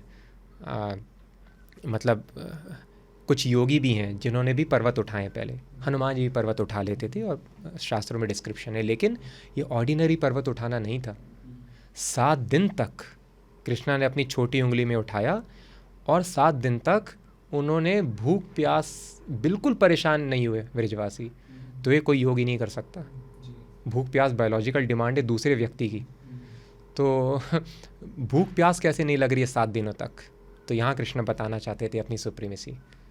तो इसलिए कृष्णा 7 दिन तक पर्वत उठाते हैं बताने के लिए कि सी माई एक्स्ट्रॉर्डनरी पावर, और फिर उनकी भूख प्यास सब कुछ गायब कर दिया और इंद्र को भी यहाँ पर हरा दिया।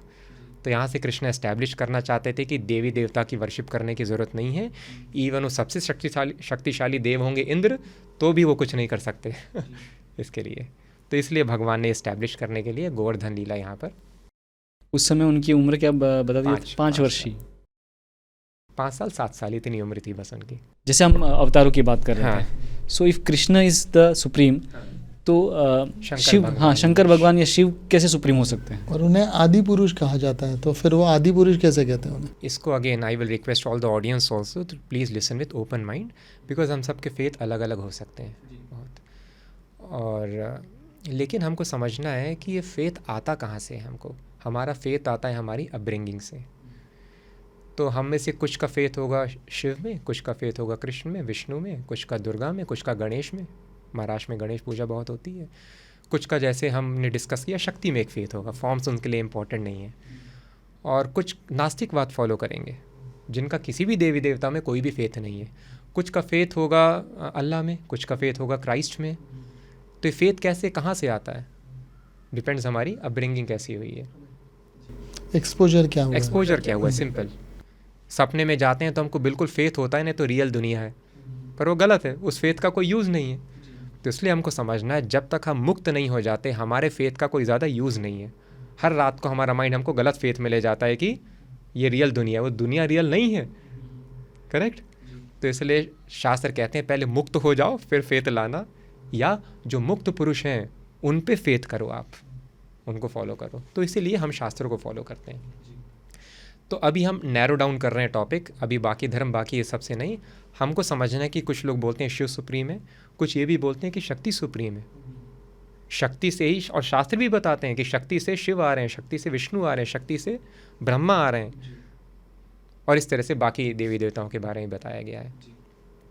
तो अब हमको समझना है कि सारा वर्णन कहाँ से आ रहा है, शास्त्रों से, है ना। कोई भी सुप्रीम है शास्त्रों से आ रहा है। और शास्त्र किसने लिखे हैं? इंसानों ने, वेद व्यास जी ने, उन्होंने ये सारे शास्त्र हमको दिए हैं। तो इसलिए शास्त्रों से हमको समझना है अल्टीमेटली कि ऐसा क्यों बताया गया और क्या रीज़न है। तो ये फैक्ट है कि अलग अलग शास्त्रों में अलग अलग देवी या देवता की महिमा को बताया गया है और उनकी वर्शिप को बेस्ट या टॉप मोस्ट या अल्टीमेट बोला गया है। ऐसा क्यों बोला गया है? क्योंकि सारे जो मनुष्य हैं सबको एलिवेट करना है ना टॉप मोस्ट स्पिरिचुअल परफेक्शन तक, और सबका स्टेटस, सबकी कॉन्शियसनेस कैपेसिटी अलग अलग होती है। तो हम लोग मेनली सत्वगुण, रजोगुण या तमोगुण में बिलोंग करते हैं। 3 एनर्जीज़ हैं। तो तमोगुण मतलब उसमें आलस आना और गंदगी से रहना, या फिर मांस मदिरा का भक्षण करना, ये सारी इच्छाएं प्रबल रहती हैं। रजोगुण में material desire, sense enjoyment, hero बनना, पावरफुल बनना, ये सारी चीज़ रहती हैं, क्रिएशन करना। तमोगुण का आदमी वर्शिप करता है डिस्ट्रॉय करने के लिए, इस पे काला जादू कर दो, इसका नाश हो जाए, ये उसका रुपया पैसा चला जाए, लाइफ चली जाए, डिजीज़ हो जाए, नाश करने के लिए तामसिक जनरली पूजा और ये सब व्यक्ति करते हैं। राजसिक अपना सेंस एन्जॉयमेंट के लिए, सात्विक देवी देवताओं की वर्शिप उनके लोकों पे जाने के लिए या मुक्त होने के लिए की जाती है। अब क्योंकि एक तामसिक व्यक्ति जो है वो एडिक्टेड होगा मीट खाने के लिए और ड्रिंक करने के लिए, लेकिन उसको डिज़ायर है मैं भी स्पिरिचुअल लाइफ में एडवांस करूं, तो वो कैसे एडवांस करेगा बेचारा? वो विष्णु भगवान की उपासना नहीं कर सकता। यहाँ पर आपको प्योर वेजिटेरियन रहना है, सुबह उठना है 3 बजे 4 बजे और रेगुलेशंस फॉलो करने हैं, दिन में 2-3 बार नहाना है, आपको नहीं कर पाएगा ऐसा। तो वो अपने लेवल पे ही उसको बताया जाता मीट खाना है, ठीक है, इस तरह से चंडी को ऑफ़र करके आप महीने में एक बार, रूल रेगुलेशन है, ये मंत्र बोल के अमावस के दिन ऐसे आप ले सकते हैं। स्लॉटर हाउस मेंटेन नहीं करना है। और सौत्रमणि यज्ञ और ये सारे यज्ञ होते हैं, आप ड्रिंक भी कर सकते हैं ऑफ़र करके, काल भैरव को, पर्टिकुलर देवी देवताओं को करके। तो ऐसा वो करेगा तो क्या होगा, धीरे धीरे धीरे तामसिक टेंडेंसी कम होने लगेगी, रजोगुण की तरफ जाएगा, फिर धीरे धीरे सत्वगुण की तरफ जाएगा। तो इसीलिए उसके लिए बताया गया है आपके लिए ये उपासना सुप्रीम है, इन देवी देवताओं की वर्शिप करो। जैसे छोटे बच्चे को क्या बोला जाता है, उसके लिए बोला जाता है कि पेंसिल ही यूज़ करना है, पेन यूज़ करना गलत है, कैलकुलेटर यूज़ करना गलत है, इलीगल है, फेल कर देंगे अगर दिखा कैलकुलेटर। लेकिन कॉलेज में बिना कैलकुलेटर के आप पास ही नहीं कर सकते एग्ज़ाम आपका। बाकी तो पता नहीं, हम लोगों को तो बीटेक में साइंटिफिक कैलकुलेटर ज़रूरत थी, बहुत चाहिए था। तो जो चीज़ छोटी क्लास में मना होती है, ये नहीं करना है, हायर क्लास में वो कंपलसरी यही करना है, ये मैंडेटरी हो जाता है। तो ये लोग समझते नहीं है, बोलते हैं मूर्ति पूजा आपके करते हैं ऐसे। अरे मूर्ति पूजा नॉर्मल सनातन धर्म में भी अलाउड नहीं है सबको।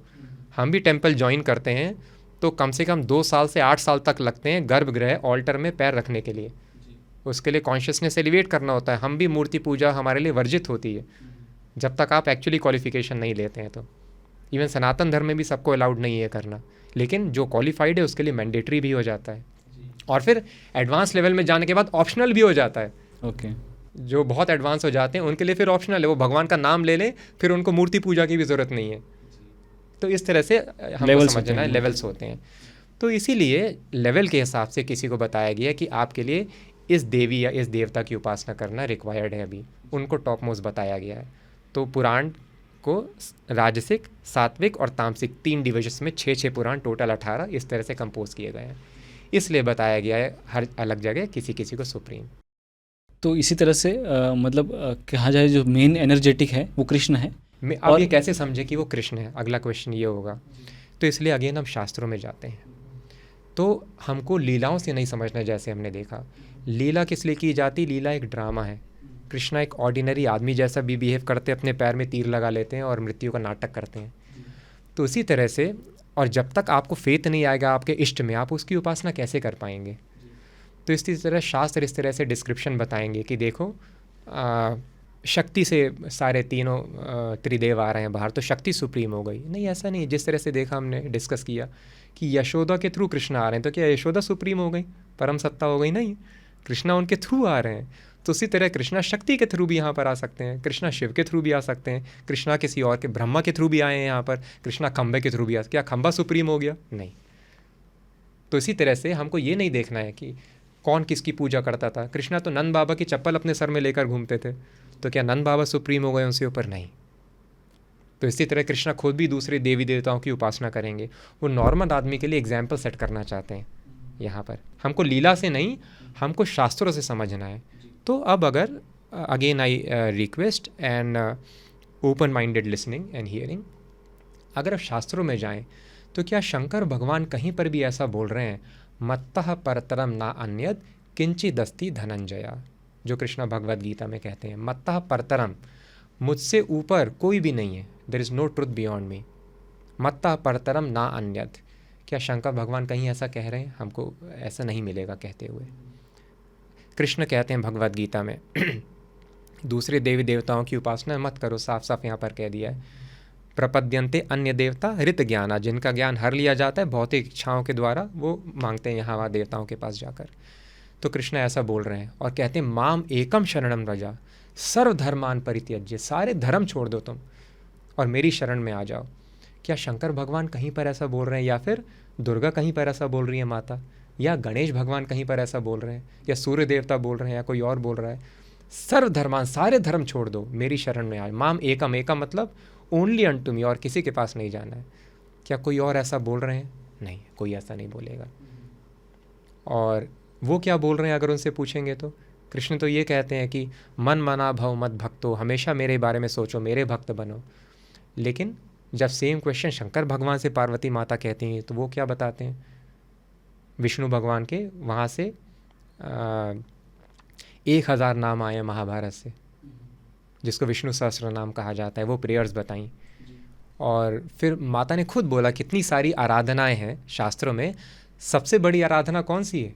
तो शंकर भगवान बताते हैं पार्वती माता को, आराधना नाम सर्वेशाम विष्णुर आराधनम परम, कि सारी आराधनाओं में विष्णु की आराधना जो है वो परम है, वो टॉप मोस्ट है। तो शंकर भगवान ये नहीं बोल रहे हैं कि माम एकम शरणम रजा, सारे धर्म छोड़ के, वो क्या बोल रहे हैं? सारी आराधनाओं में विष्णु आराधनम परम, विष्णु की आराधना जो है वो परम है, वो टॉप मोस्ट है। फिर आगे शंकर भगवान कहते हैं कि मैं क्या करता हूँ, मैं भी, आप देखते हैं शंकर भगवान ध्यान में लगे रहते हैं हमेशा। किसका ध्यान करते हैं? तो पार्वती माता को बताते हैं श्री राम राम रामेति रमे रामे मनोरमे, कि मैं क्या, किस पे ध्यान करता हूँ? राम के नाम पे, हमेशा राम राम राम, इस पे शंकर भगवान मेडिटेट करते रहते हैं। तो शंकर भगवान खुद बता रहे हैं कि मैं भक्ति कर रहा हूँ, और सबसे बड़ी जो आराधना है भक्ति किसकी होती है? विष्णु भगवान की होती है। इस तरह से वो एजुकेट करते हैं। तो इसलिए बाकी कोई भी देवी देवता जो हैं वो ये नहीं बोलेंगे कि आप मेरी शरण में आ जाओ और किसी के पास मत जाओ। There is no truth beyond me, मत्तः परतरम नान्यत, ब्रह्मणो ही प्रतिष्ठा हम, ब्रह्म ज्योति मुझ पे स्थित है। तो इस तरह से कोई भी देवी देवता नहीं बोलेंगे। आप जाएंगे तो रेकमेंड करेंगे कि आप इनके पास जाइए, आप इनकी उपासना कीजिए। ये एक हो गया। दूसरा, भगवान कौन है जिनसे हम सब लोग आ रहे हैं, विस्तार है। जैसे पेड़ का पत्ता पेड़ से कनेक्ट होते ही हरा भरा हो जाता है, ये प्रूफ है कि वो पेड़ का अंश है। तो भगवान वो हैं जिनके हम अंश हैं, जिनसे कनेक्ट होते ही हम संतुष्ट हो जाते हैं। तो हम देखते हैं अगर बाकी देवी देवताओं की बहुत सारे लोगों ने उपासना की, रावण ने कितनी बड़ी उपासना की कि अपना सर ऑफर कर दिया शंकर भगवान को। हिरण्यकशिपु ने कितनी बड़ी उपासना की, 100 वर्षों तक एक पैर में खड़े होकर ब्रह्मा जी पे ध्यान किया, और उसका शरीर में एक भी मांस का सेल नहीं बचा था। पूरा मांस, ना आर्टरीज ना वीन्स, कुछ नहीं बची थी, केवल हड्डी बची थी उसके शरीर में। लेकिन बहुत बड़ा योगी था वो, सस्टेन कर पाया लाइफ को। तो इतना भयानक मेडिटेशन किया उसने, इतना डीप मेडिटेशन कि चींटियाँ और उसका खा गए। 100 साल खड़ा रहेगा, क्या होगा आदमी? एक पैर पे खड़ा था वो, तो कुछ नहीं बचा शरीर में उसके। लेकिन रावण ने इतनी तपस्या की, इन्होंने इतना ध्यान किया ब्रह्मा जी पे, इन पे, लेकिन इसके बाद भी इनको संतुष्टि नहीं मिली। बहुत ही इच्छा वैसे ही रही, और एंजाइटी वैसे ही रही जीवन में इनके। बेटे पे ही गुस्सा कर दिया, बेटे को ही मार रहे हैं, तो जीवन में संतुष्टि नहीं आई इनको। ना रावण को संतुष्टि आई, उसके बाद भी वो मोलेस्टेशन करता था, कुछ गलत काम करता था और लोगों को परेशान करता था। लेकिन सेम ध्रुव महाराज या जितने भी बाकी भक्त हुए, मीराबाई का आपने एग्जाम्पल लिया कि कितना कष्ट हो रहा है उनको, उनके फैमिली वाले ही उनको जहर दे रहे हैं और जहर पी लेती हैं, लेकिन जहर अमृत बन जाता है। जहर अमृत बन गया, चेंज हो गया कम्प्लीटली। तो भगवान के भक्त जो है वृंदावन में गोस्वामी से पेड़ के नीचे रहते थे, पेड़ भी बदल देते थे हर रात को, लेकिन सेटिस्फैक्शन अनलिमिटेड। तो यहाँ से हम देख सकते हैं कि हम, यहाँ से प्रूव होता है कि हम भगवान के ही अंश हैं, जिनकी सेवा में लगने के बाद पूरी संतुष्टि मिल जाए, हमको समझना है कि वही भगवान है। अब है ना, हमने काफ़ी समय है ना वेदों की बात की है, और ये भी बात की है कि ये सब वेद व्यास जी ने लिखा है। तो ये हम कब की बात कर रहे हैं? कितने समय पहले उन्होंने ये 5000 वर्ष पूर्व, जब कृष्ण भगवान आए थे, उसके उसी वक्त उसी के आसपास। तो इसलिए वेद व्यास ने देखा कि 5000 वर्ष के बाद मंद सुमंद मतिया, लोग इतने इंटेलिजेंट नहीं रह जाएंगे कि सुन के समझ लें, तो उन्होंने बुक्स के फॉर्म में कंपाइल कर दिया। तो कुछ शायद डायरेक्टली भी लिखे होंगे, लेकिन महाभारत का क्लियरली हमको पता है गणेश जी को उन्होंने बुलाया था लिखने के लिए, बिकॉज 1 लाख श्लोक थे इसमें। अच्छा, तो he is compiler, not exactly composer. और तो 5000 साल यानी कि वही वक्त जो कृष्ण भगवान थे यहाँ पर, उसी वक्त उन्होंने वो डिसाइड किया कि इसको कंपाइल करना चाहिए हमें। और ये सब कंपाइल करने से मतलब 5000 साल तक वो अपने हम तक कैसे पहुँचते हैं? परंपरा में उन्होंने अपने शिष्य चुने, एक एक ब्रांच दी, आप ये वेद समझाएंगे, आप ये वेद समझाएंगे। तो उसी तरह से रोमहर्षण सूत, उनके बेटे, उन्होंने पुराण समझाए हमको, याज्ञवल्क्य मुनि, और इस तरह से एक एक ब्रांच उन्होंने रिस्पॉन्सिबिलिटी दी उसको फर्दर। तो इस तरह से परंपरा में वैदिक नॉलेज नीचे आता है, उन्होंने अपने शिष्य को अपने शिष्य। प्रभु जी, अभी मैं दूसरी तरफ लेके जाना चाहता हूँ। हम सिर्फ हिंदू धर्म के देवी देवताओं के बारे में बात कर रहे हैं, ठीक है। वहाँ आप कह रहे हैं कि श्री कृष्ण ही परम सत्य है और वही सुप्रीम पावर है। तो इसी तरीके से अलग धर्म में अलग लोग अपने अपने भगवान को, जैसे अल्लाह को सुप्रीम बताया जाता है, उसी तरीके से जीसस क्राइस्ट को सुप्रीम बताया जाता है। तो फिर आखिर हम है तो ह्यूमन बीइंग्स, तो फिर इन लोगों को क्यों नहीं श्री कृष्ण नज़र आते? सुप्रीम तो एक ही है, ओरिजिन तो एक ही होगा जिनसे सारी सृष्टि यहाँ पर आ रही है। ये कॉमन सेंस है कि वो ओरिजिनल पॉइंट क्या है। जिस तरह से डिस्क्रिप्शन मिलता है, महाराष्ट्र में दत्तात्रेय भगवान की भी उपासना होती है बहुत। तो उनके पिता हैं अत्रि मुनि। तो अत्रि मुनि प्रार्थना कर रहे थे, किसको प्रार्थना कर रहे थे? For the controller of universe. और ये नहीं पता था उनको कौन है, कोई स्पेसिफिक पर्सन समझेंगे। हाँ, जैसे कोई आपसे पूछे कि आपके पिता कौन है, जब तक माता नहीं बताएगी क्या पता चलेगा, या 8 जनरेशन पहले कैसे पता चलेगा? तो ये तो ओरिजिन, सारी जनरेशन कहाँ से आ रही है आपको कैसे पता चलेगा? बट ये कॉमन सेंस होना चाहिए, कहीं से तो आ रहा है। हाँ, बराबर। तो इसलिए वो उसको प्रे कर रहे थे जो कि ओरिजिन है। एक्चुअली ओरिजिन को प्रे नहीं किया उन्होंने ये प्रे किया कंट्रोलर ऑफ यूनिवर्स। यूनिवर्स को कोई तो कंट्रोल कर रहा है, डिज़ाइन है यहाँ पर कंट्रोल सिस्टम से। तो उन्होंने प्रे किया कंट्रोलर को और तपस्या पूरी की। तपस्या ही कर रहे थे, तब देखते हैं अचानक से कि 3 व्यक्ति आ रहे हैं। और ये व्यक्ति कौन है? ब्रह्मा विष्णु महेश। तो एक पाँव पे खड़े थे, थोड़ा उछल के किसी तरह से अपने आप को संभालते हैं और दंडवत करते हैं। बहुत खुश होते हैं, आपके दर्शन हुए, क्योंकि शास्त्रों में डिस्क्रिप्शन है, डिस्क्रिप्शन से समझ गए कि ब्रह्मा विष्णु महेश। पर फिर वो बोलते हैं कि लेकिन एक बात बताइए, मैं तो कंट्रोलर ऑफ यूनिवर्स के लिए प्रे कर रहा था, आप तीनों में से कौन है? तो बोलते हैं आप तीनों ही हैं, ये क्रिएशन में कंट्रोल करते हैं, मैं मेंटेनेंस या डिस्ट्रक्शन करते हैं। तो उन्होंने ओरिजिन के लिए उपासना नहीं की थी, नहीं तो विष्णु भगवान ही ऐसे आते वहाँ पर। तो ओरिजिन समझना मुश्किल है, लेकिन ओरिजिन एक ही है, ये वो भी समझ गए अत्रि मुनि। इसलिए उन्होंने बोला आप 3 में से वो कौन है, एक कौन है जो कि ऐसा है। तो उन्हीं एक जो ओरिजिन है, उन्हीं को अलग अलग नाम में एड्रेस किया जाता है। उन्हीं को कोई अल्लाह बोल देता है, कोई उनको father who lives in heaven बोल देता है, कोई उनको याहवे बोल देता है जूइश रिलीजन में। पर एंटिटी सेम है। जैसे सन को आप सूर्य बोल सकते हैं या सन बोल सकते हैं या आदित्य बोल सकते हैं, तो एड्रेस उन्हीं को कर रहे हैं। तो आप कह रहे हैं कि श्री कृष्ण ही सर्वत्र है, भले वो मुस्लिम धर्म, नाम अलग अलग है उनके, जी, समझ अलग अलग है उनकी। तो ऐसा यही होना लाजमी है कि जो वहाँ पे प्रॉफिट्स हुए हैं या मैसेंजर्स ऑफ गॉड हुए हैं, वो हैं उसी भगवान के, सिर्फ उनको नाम अलग तरह से दिए जाते हैं। इसलिए हमारा जो धर्म है वो अलग अलग तरह से देखा जाता है। नाम अलग है और इंस्ट्रक्शन भी अलग है। जैसे हमने बोला, as per time, place, circumstances और कैपेसिटी। छोटे बच्चे को मना है कैलकुलेटर टच नहीं करना है। हायर बीटेक में कैलकुलेटर कंपलसरी है, साइंटिफिक कैलकुलेटर कंपलसरी है एग्ज़ाम में लाना। तो उसी तरह से कुछ लोगों को अब जैसे जीसस क्राइस्ट ने प्रीच किया, तो उन्होंने साफ साफ बोला, बाइबल में लिखा है, there are many things which I have not told you because you can not bear them now. आप टॉलरेट नहीं कर पाएंगे अभी, मैं आपको नहीं बता सकता बहुत सारी चीज़ें, तो साफ साफ बताया गया है। लेकिन अगर आप देखेंगे, of course we respect all the religions, it is very good, क्योंकि भगवान की तरफ ले जा रहे हैं सारे धर्म। लेकिन हमको एक ऑब्जेक्टिव अंडरस्टैंडिंग लाना ज़रूरी है।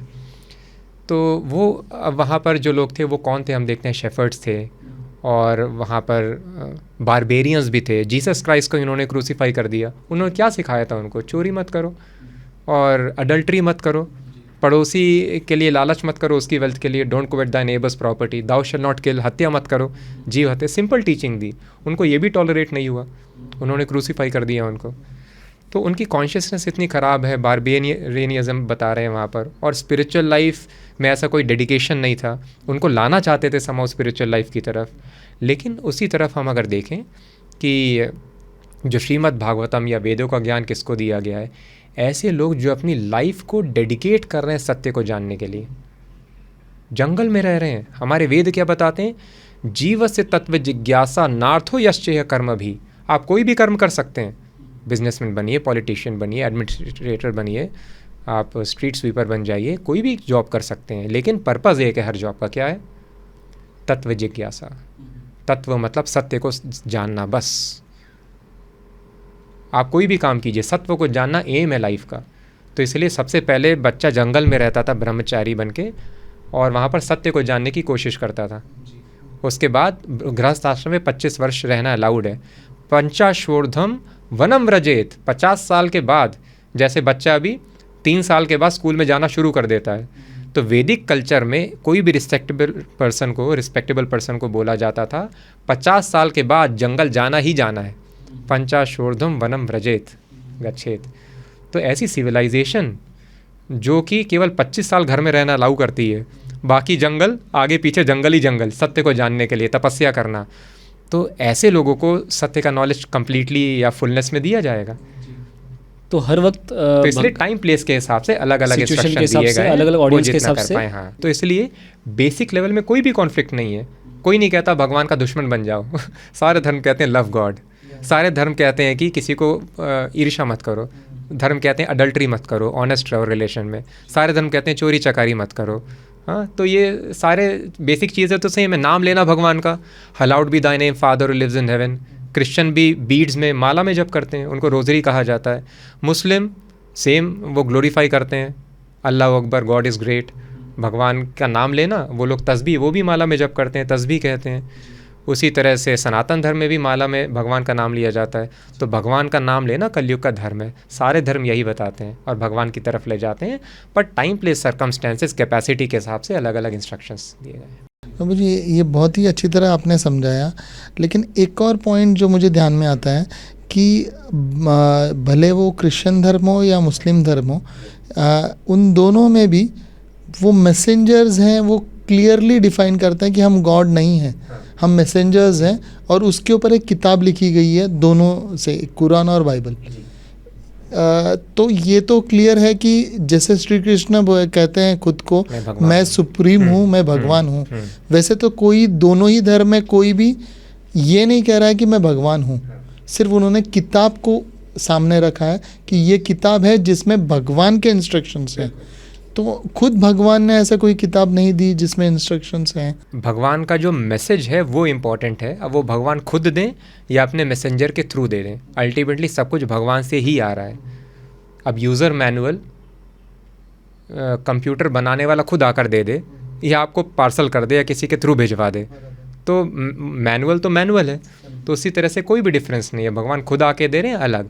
अब ऐसा क्यों बोला जाता है कि सनातन धर्म जो फॉलो करते हैं, यहाँ पर हम बोल रहे हैं भगवान खुद आ जाते हैं। क्यों? क्योंकि भक्त हैं यहाँ पर, भगवान क्यों आएंगे? भगवान का और कोई काम नहीं है, भगवान को रुपया पैसा नहीं है। यहाँ पर भगवान इंडस्ट्री बनाने के लिए, आईफोन बनाने के लिए इंडिया में आ रहे हैं चीफ लेबर सर्विस इंडस्ट्री के लिए आ रहे हैं, नहीं। भगवान का एक ही बिजनेस है, भगवान चाहते हैं प्रेम। तो जहाँ भगवान का प्रेमी रहता है, भक्त रहता है, वहाँ भगवान आ जाएंगे। तो वेस्ट में या बाकी जगह क्या भगवान के प्रेमी रहते थे जो अपना जीवन समर्पित कर रहे हैं भगवान की सेवा में? नहीं। उनको समहाउ भगवान की तरफ लाने की कोशिश की जा रही थी, और बहुत अच्छा काम किया है मैसेंजर्स ने, सब ने। लेकिन यहाँ पर तो भक्त रहते हैं जो भगवान के अलावा कुछ नहीं उनको सूझता बूझता है। तो उनके साथ उनको प्लेजर देने के लिए, वो सेवा करना चाहते हैं, उनको सेवा देने के लिए भगवान प्रकट होते हैं। जिसके जहाँ जहाँ जितनी रिक्वायरमेंट है वो उतना वो जहाँ पर खुद आने की रिक्वायरमेंट है, अगर आप सेवा करना चाहते हैं तो भगवान आते हैं, ठीक है सेवा करो। और जहाँ पर सिर्फ मैसेज की रिक्वायरमेंट है, वहाँ मैसेज दे देते हैं, ठीक है। प्रभु जी, अब मैं जानना चाहूँगा आपके खुद के स्वयं के जीवन के बारे में। अगर मतलब आपने कौन से उम्र में ज्वाइन किया जो आपका मिशन है, इस्कॉन मिशन या जो भी राधा कृष्ण मिशन है वो? हमने ज्वाइन किया था 2010 में, और I was around 22-23 that time, 23 mostly. तो what make it you realise कि I have to join it?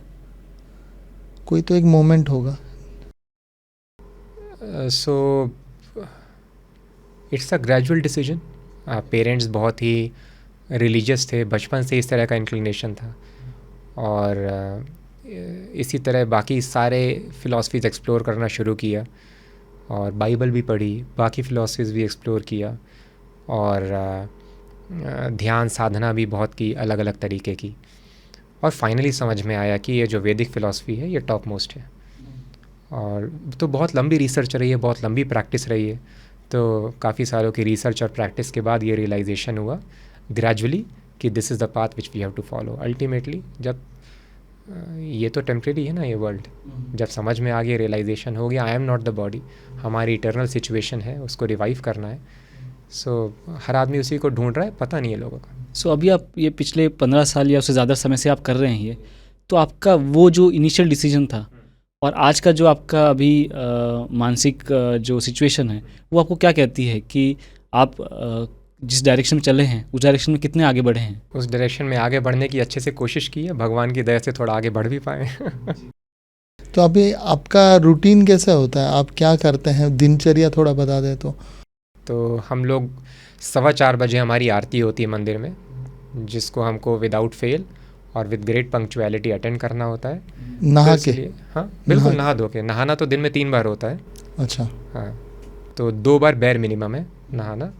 लेकिन इट इज़ अनलाइक जैन मुनि, क्योंकि जैन मुनि तो नहाते ही नहीं है। तो इसलिए हमने बताया कि बहुत सारे लोग सेक्ट्स फॉलो करते हैं as per time, place, circumstances, capacity, understanding.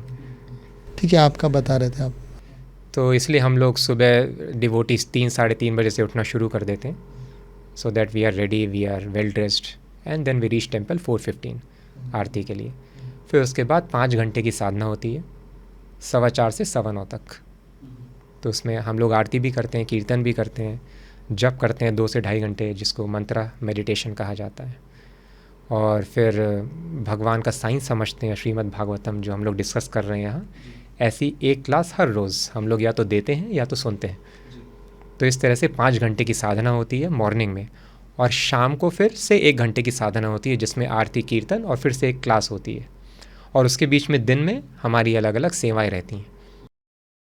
सो ये जो आप पालन करते हैं ये सिर्फ एक ब्रह्मचार्य का पालन करते हुए ही लिया जा सकता है कि गृहस्थ जीवन में भी किया जा सकता है? सब ब्रह्मचर्य, गृहस्थ, वानप्रस्थ, संन्यास, किसी भी सिचुएशन में, और कोई बाहर भी अगर जॉब कर रहा है, बिजनेस कर रहा है, स्टूडेंट है, सब लोग इसको फॉलो कर सकते हैं। और लेकिन सेम फिर जो वो- चीज़ है अटेंड कर सकते हैं अपने लाइफ। सेम चीज़ अटेन कर सकते हैं, सेम। लेकिन ये 5 घंटे फिर वो उसे भी सब रूटीन सेम फॉलो करना पड़ेगा?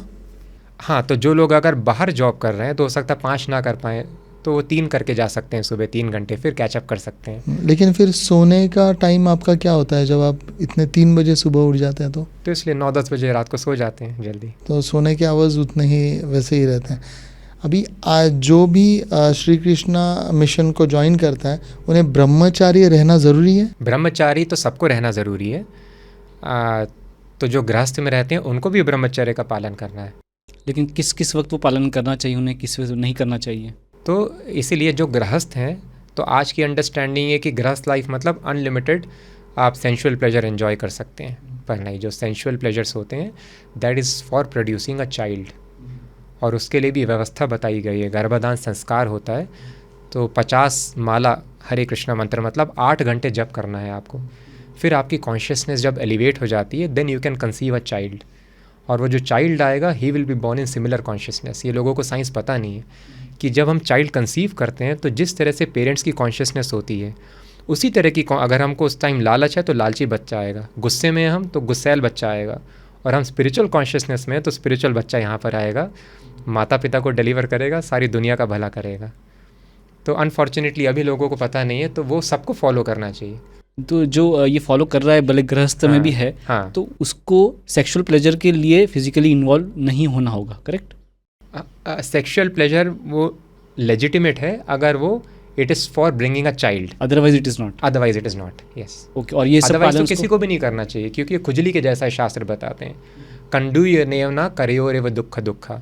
अभी तो चलो हमारे पास कॉन्ट्रासेप्टिव्स हैं या पिल्स वगैरह होते हैं, तो हम ज़्यादा एक्सटेंड कर सकते हैं हमारी फिजिकल एक्टिविटी। पहले तो ये सब नहीं होता था, तो अभी आदमी बहुत ज़्यादा एंजॉय कर रहा है। पहले तो इनफैक्ट पति पत्नी भी घर में साथ में ये बेडरूम या कोई सब प्लान शेयर नहीं था। करते हैं। जी। महिलाएं अलग रहती थी और पुरुष अलग रहते थे, जॉइंट फैमिली हुआ करती थी, तो लाइफ में बहुत ही रेयरली ये प्लेजर एंजॉय किया जाता था। अभी हम मे बी 100 गुना ज़्यादा एंजॉय कर रहे हैं, तो क्या 100 गुना ज़्यादा सुख है हमारे जीवन में? नहीं।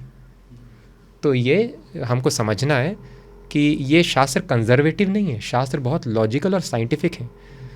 तो ये जो सेक्सुअल प्लेजर है, किसी भी तरह का फिजिकल प्लेजर है, ये शास्त्र बताते हैं। प्रहलाद महाराज 5 साल के बच्चे बताते हैं, कंडू ये नैना करयो रे व दुख दुखम, ये खुजली करने के जैसा है। आप जितना खुजलाएंगे खुजली और बढ़ती जाएगी, एक्जिमा पेशेंट। हाँ, तो आपने आज एक रील देखी, एक रील और आपके 4 घंटे चलेगा एक एक करते करते, फिर भी सेटिस्फाई, कल फिर से देखना है मुझको।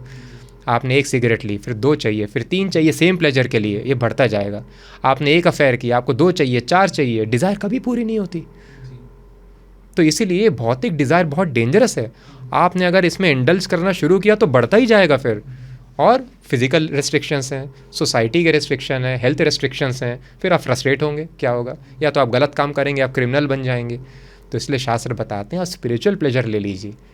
आप स्पिरिचुअल प्लेजर लेंगे, जैसे फीस्ट में जाने के बाद फेवरेट डिश भी आदमी नहीं खाएगा, भर गया उसका पेट। तो जब आध्यात्मिक आनंद मिलता है तो अपने आप ही प्लेजर की ज़रूरत नहीं पड़ती है। तो इसलिए सबको मिनिमाइज़ करने की प्रैक्टिस करनी चाहिए। अच्छा, एक सवाल जो मेरा पूरे पॉडकास्ट में रह गया, मैं ये जानना चाह रहा था, ये जो गौड़िया परंपरा है ये शुरू कब से हुई है और किसने की है? सो गौड़ देश बंगाल को कहा जाता है। सो गौड़ीय वैष्णव मतलब बंगाली वैष्णव मतलब चैतन्य महाप्रभु के फॉलोअर्स।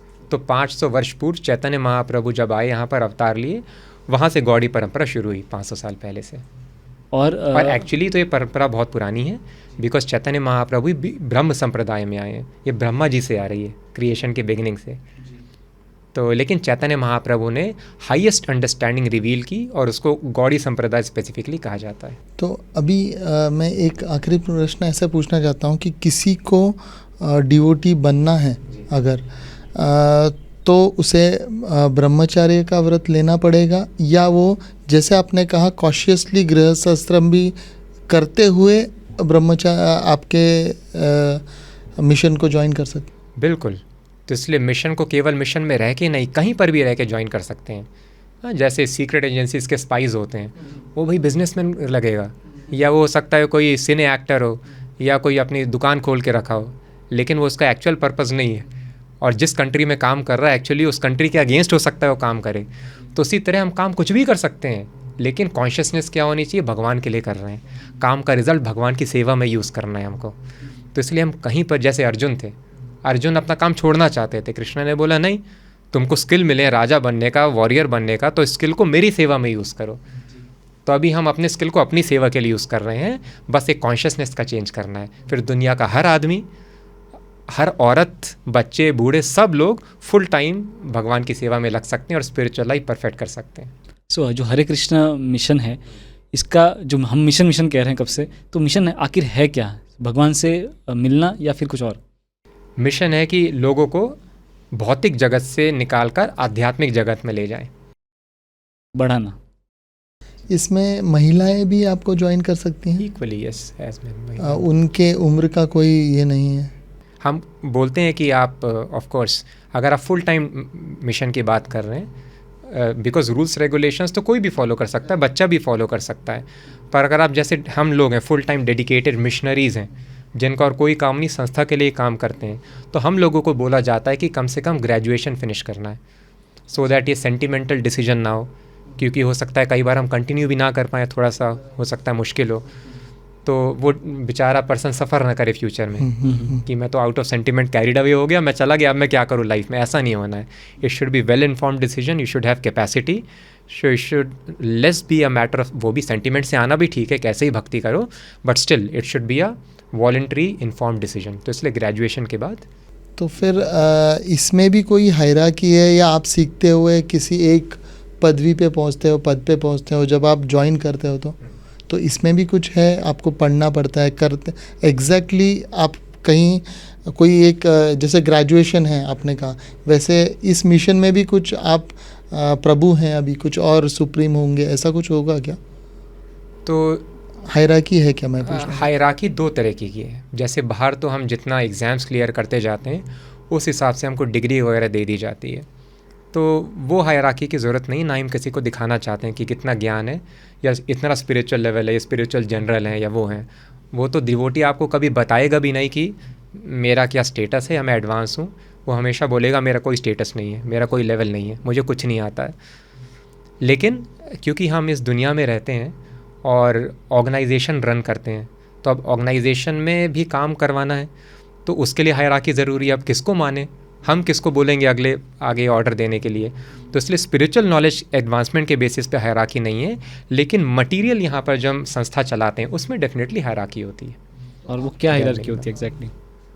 तो हायरार्की वही जैसे नॉर्मल होता है, नॉर्मल काम कर रहे हैं, फिर HODs भी होंगे, HODs के ऊपर कमांडर्स होंगे जिनको हम टेक्निकली कमांडर बोलते हैं, मंदिर का सारा काम देखते हैं, जनरल मैनेजर्स भी होते हैं, और प्रेसिडेंट वाइस प्रेसिडेंट ऐसे भी होते हैं। इस तरह से हायरार्की। तो आप लोगों को कुछ स्टेपन या सैलरी मिलती है बिल्कुल कि भी नहीं। पैसे? फिर कभी मतलब जो ज्वाइन करना चाहता है उसके सेफ्टी या इंश्योरेंस के लिए कैसे होता है फिर? सेफ्टी तो भगवान ही है जब भगवान नहीं, किया अगर वो और आपके जो कुछ खर्चे खुद के अगर हाँ, पर्सनल खुद के खर्चे होते हैं वो कुछ तो कैसे होंगे आप मैनेज करते हैं? पर्सनल खर्चे तो कुछ ऐसे है नहीं हमारे, क्योंकि अब जैसे यहाँ पर आए हैं हम या कहीं जा रहे हैं तो संस्था वो प्रोवाइड करा देती है। व्हीकल दे दिया, व्हीकल नहीं है तो जैसे हम ट्रैवल कर रहे हैं ट्रांसपोर्ट का खर्चा वो संस्था बेयर कर लेती है।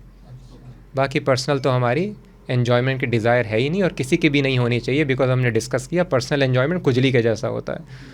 तो पर्सनल हम कोई खर्चा नहीं करते हैं, ना कोई एंटरटेनमेंट करते हैं। तो फिर कोई ऐसे मतलब डिज़ायर खुद के लिए कुछ स्टेपन भी नहीं मिलता? आप आपके परिवार को कितनी बार मिल सकते हैं या उनके साथ रह सकते हैं क्या? परिवार के साथ ही रहिए, कोई दिक्कत नहीं है। हमारा एम है भगवान की सेवा करना। अगर पूरा भगवान ही भक्त है, भक्ति कर रहे हैं, तो हमेशा परिवार के साथ ही रहिए, कोई दिक्कत नहीं है। और अगर वो भक्ति में अपोज कर रहे हैं तो शायद आपको अलग रहना पड़े। The principle is to serve Krishna, अब वो जहाँ पर रहकर हो सके। सो एक फाइनल रिक्वेस्ट जो हम सभी ऑडियंस से भी करना चाहेंगे कि अब ये सारी भक्ति हमने सुनी, आप में से कुछ लोगों को इंटरेस्ट आया होगा, तो कैसे फॉलो करें। तो एक प्रोसेस बताया गया है। भगवान के बहुत सारे अवतार हुए हैं, लेकिन अभी कलयुग में एक सबसे इम्पॉर्टेंट अवतार है, वो है नाम अवतार। कली काले नाम रूपे कृष्ण अवतार। तो हमें नाम अवतार की शरण लेना है। तो अगर स्पिरिचुअल लाइफ में हम एडवांस करना चाहते हैं, हम कुछ भी कर रहे हों, आप सब लोग प्लीज़ भगवान का नाम लेना शुरू कर दीजिए। एक सिंपल प्रैक्टिस जीवन में ले लीजिए। जैसे ही आपकी आँख खुले तो भगवान का नाम लेना शुरू कर लीजिए। हम लोग स्पेशल नाम लेते हैं जो हरे कृष्ण मंत्र है, हरे कृष्णा कृष्ण कृष्ण हरे हरे, हरे राम राम राम हरे हरे। लेकिन वो नाम भगवान का होना चाहिए। तो ये मंत्र स्पेसिफिकली बताया गया कलयुग के लिए। तो ये मंत्र या कोई और अगर आप भगवान का नाम चाहें, बट प्लीज़ भगवान का नाम ज़रूर लीजिए। जैसे ही आपकी आँख खुल जाए भगवान का नाम लेना शुरू कर दीजिए। और आप कोई भी काम कर रहे हैं, आप साफ़ सफाई कर रहे हैं, आप कुकिंग कर रहे हैं, आप ड्राइव कर रहे हैं, आप कोडिंग कर रहे हैं, प्रैक्टिस कीजिए कि भगवान का नाम कॉन्स्टेंटली चलते रहे आपके जिह्वा में। तो बस ये करने से पूरा स्पिरिचुअल परफेक्शन मिल जाएगा। भगवान का नाम पूरे दिन भर लेने से क्या अचीव होगा? बस मैं ये सोच रहा था कि बहुत अच्छा क्वेश्चन है, ये भी बताते हैं। जिस तरह से हम सोते रहते हैं तो बहुत सारी आवाज़ें सुनते हैं, सपने में बातें करते हैं लोगों से, लेकिन उनमें से कोई भी आवाज़ हमको जगा नहीं पाती। लेकिन जहाँ पर सोए हुए हैं रियल सो कॉल जगत से, दुनिया से कोई भी साउंड आए, किसी भाषा में आए, कोई चाइनीज़ भी आकर बोले एक इंडियन को, तो उठ जाएगा इंडियन, बिल्कुल उठ जाएगा। हाँ, कुत्ते की भी आवाज़ आए हम उठ जाएंगे, कोई चीज़ गिरने की आवाज़ आए हम उठ जाएंगे। तो ये डिफरेंस है सपने के साउंड में और रियल साउंड में। तो उसी तरह से भगवान का जो वाइब्रेशन साउंड है ये रियल साउंड है। तो जब हमें सुनते रहते हैं तो हम रियल जो हमारी लाइफ है वो हम जागृत हो जाते हैं। हम समझ जाते हैं कि हम कौन है, हमें शरीर नहीं है। जैसे सपने से हम जाग जाते हैं ना, समझ जाते हैं कि हम वो शरीर नहीं है सपने का, और मैं किसी एग्ज़ाम में फ़ेल नहीं हूँ, किसी पहाड़ से नीचे नहीं गिरा हूँ, कोई रुपया पैसा नहीं लुटा है मेरा तो जागते ही सारी समस्याओं का सोल्यूशन मिल जाता है सपने की। उस तरह से ये जीवन की समस्या तो समस्या है ही नहीं है, इल्यूजन है। हम समझ रहे हैं कि हम शरीर हैं। तो भगवान का नाम लेने से भगवान के लिए बहुत स्ट्रॉन्ग अट्रैक्शन डेवलप हो जाता है, और क्योंकि साउंड रियल है हम जाग जाते हैं, और फिर ये कोई प्रॉब्लम यहाँ पर रहती नहीं, जैसे समझ लिया हम शरीर नहीं है। तो सारा स्पिरिचुअल रियलाइजेशन परफेक्शन इस नाम लेने से ही पॉसिबल हो जाता है, स्पेशली कलयुग में। इसे ऑटो ट्यून लगा सकते हैं क्या गुरुजी कि मोबाइल पे? वो भी बहुत अच्छा है। यस, आप कुछ भी काम कर रहे हैं तो लेक्चर्स या फिर कीर्तन भजन आप लगाते रहिए, बैकग्राउंड में हमेशा चलता रहे। लेकिन आप अगर प्रैक्टिस करेंगे लेने की, तो अगर आप ऑटो ट्यून में लगा देंगे केवल श्रवण हो रहा है, अगर आप लेंगे तो कीर्तन भी हो रहा है, श्रवण कीर्तन दोनों, तो और भी ज़्यादा इम्पैक्टफुल रहेगा। तो दोनों हो सके तो बैकग्राउंड में गाड़ी वाड़ी में चलता रहे, हमेशा लेक्चर चल रहा है, और अगर आप भी नाम ले सकें और भी अच्छा है। प्रभु ji thank you so much. आज हमने काफ़ी लंबा डिस्कशन किया और एक एक चीज़ डिटेल में हमने डिस्कस की, और आपने काफ़ी बारीकी से और डिटेल में हर चीज़ आपने हमें समझाई। So thank you so much for coming and इस सेशन के लिए बहुत बहुत शुक्रिया। Thank you Prabhu ji. Thank you so much.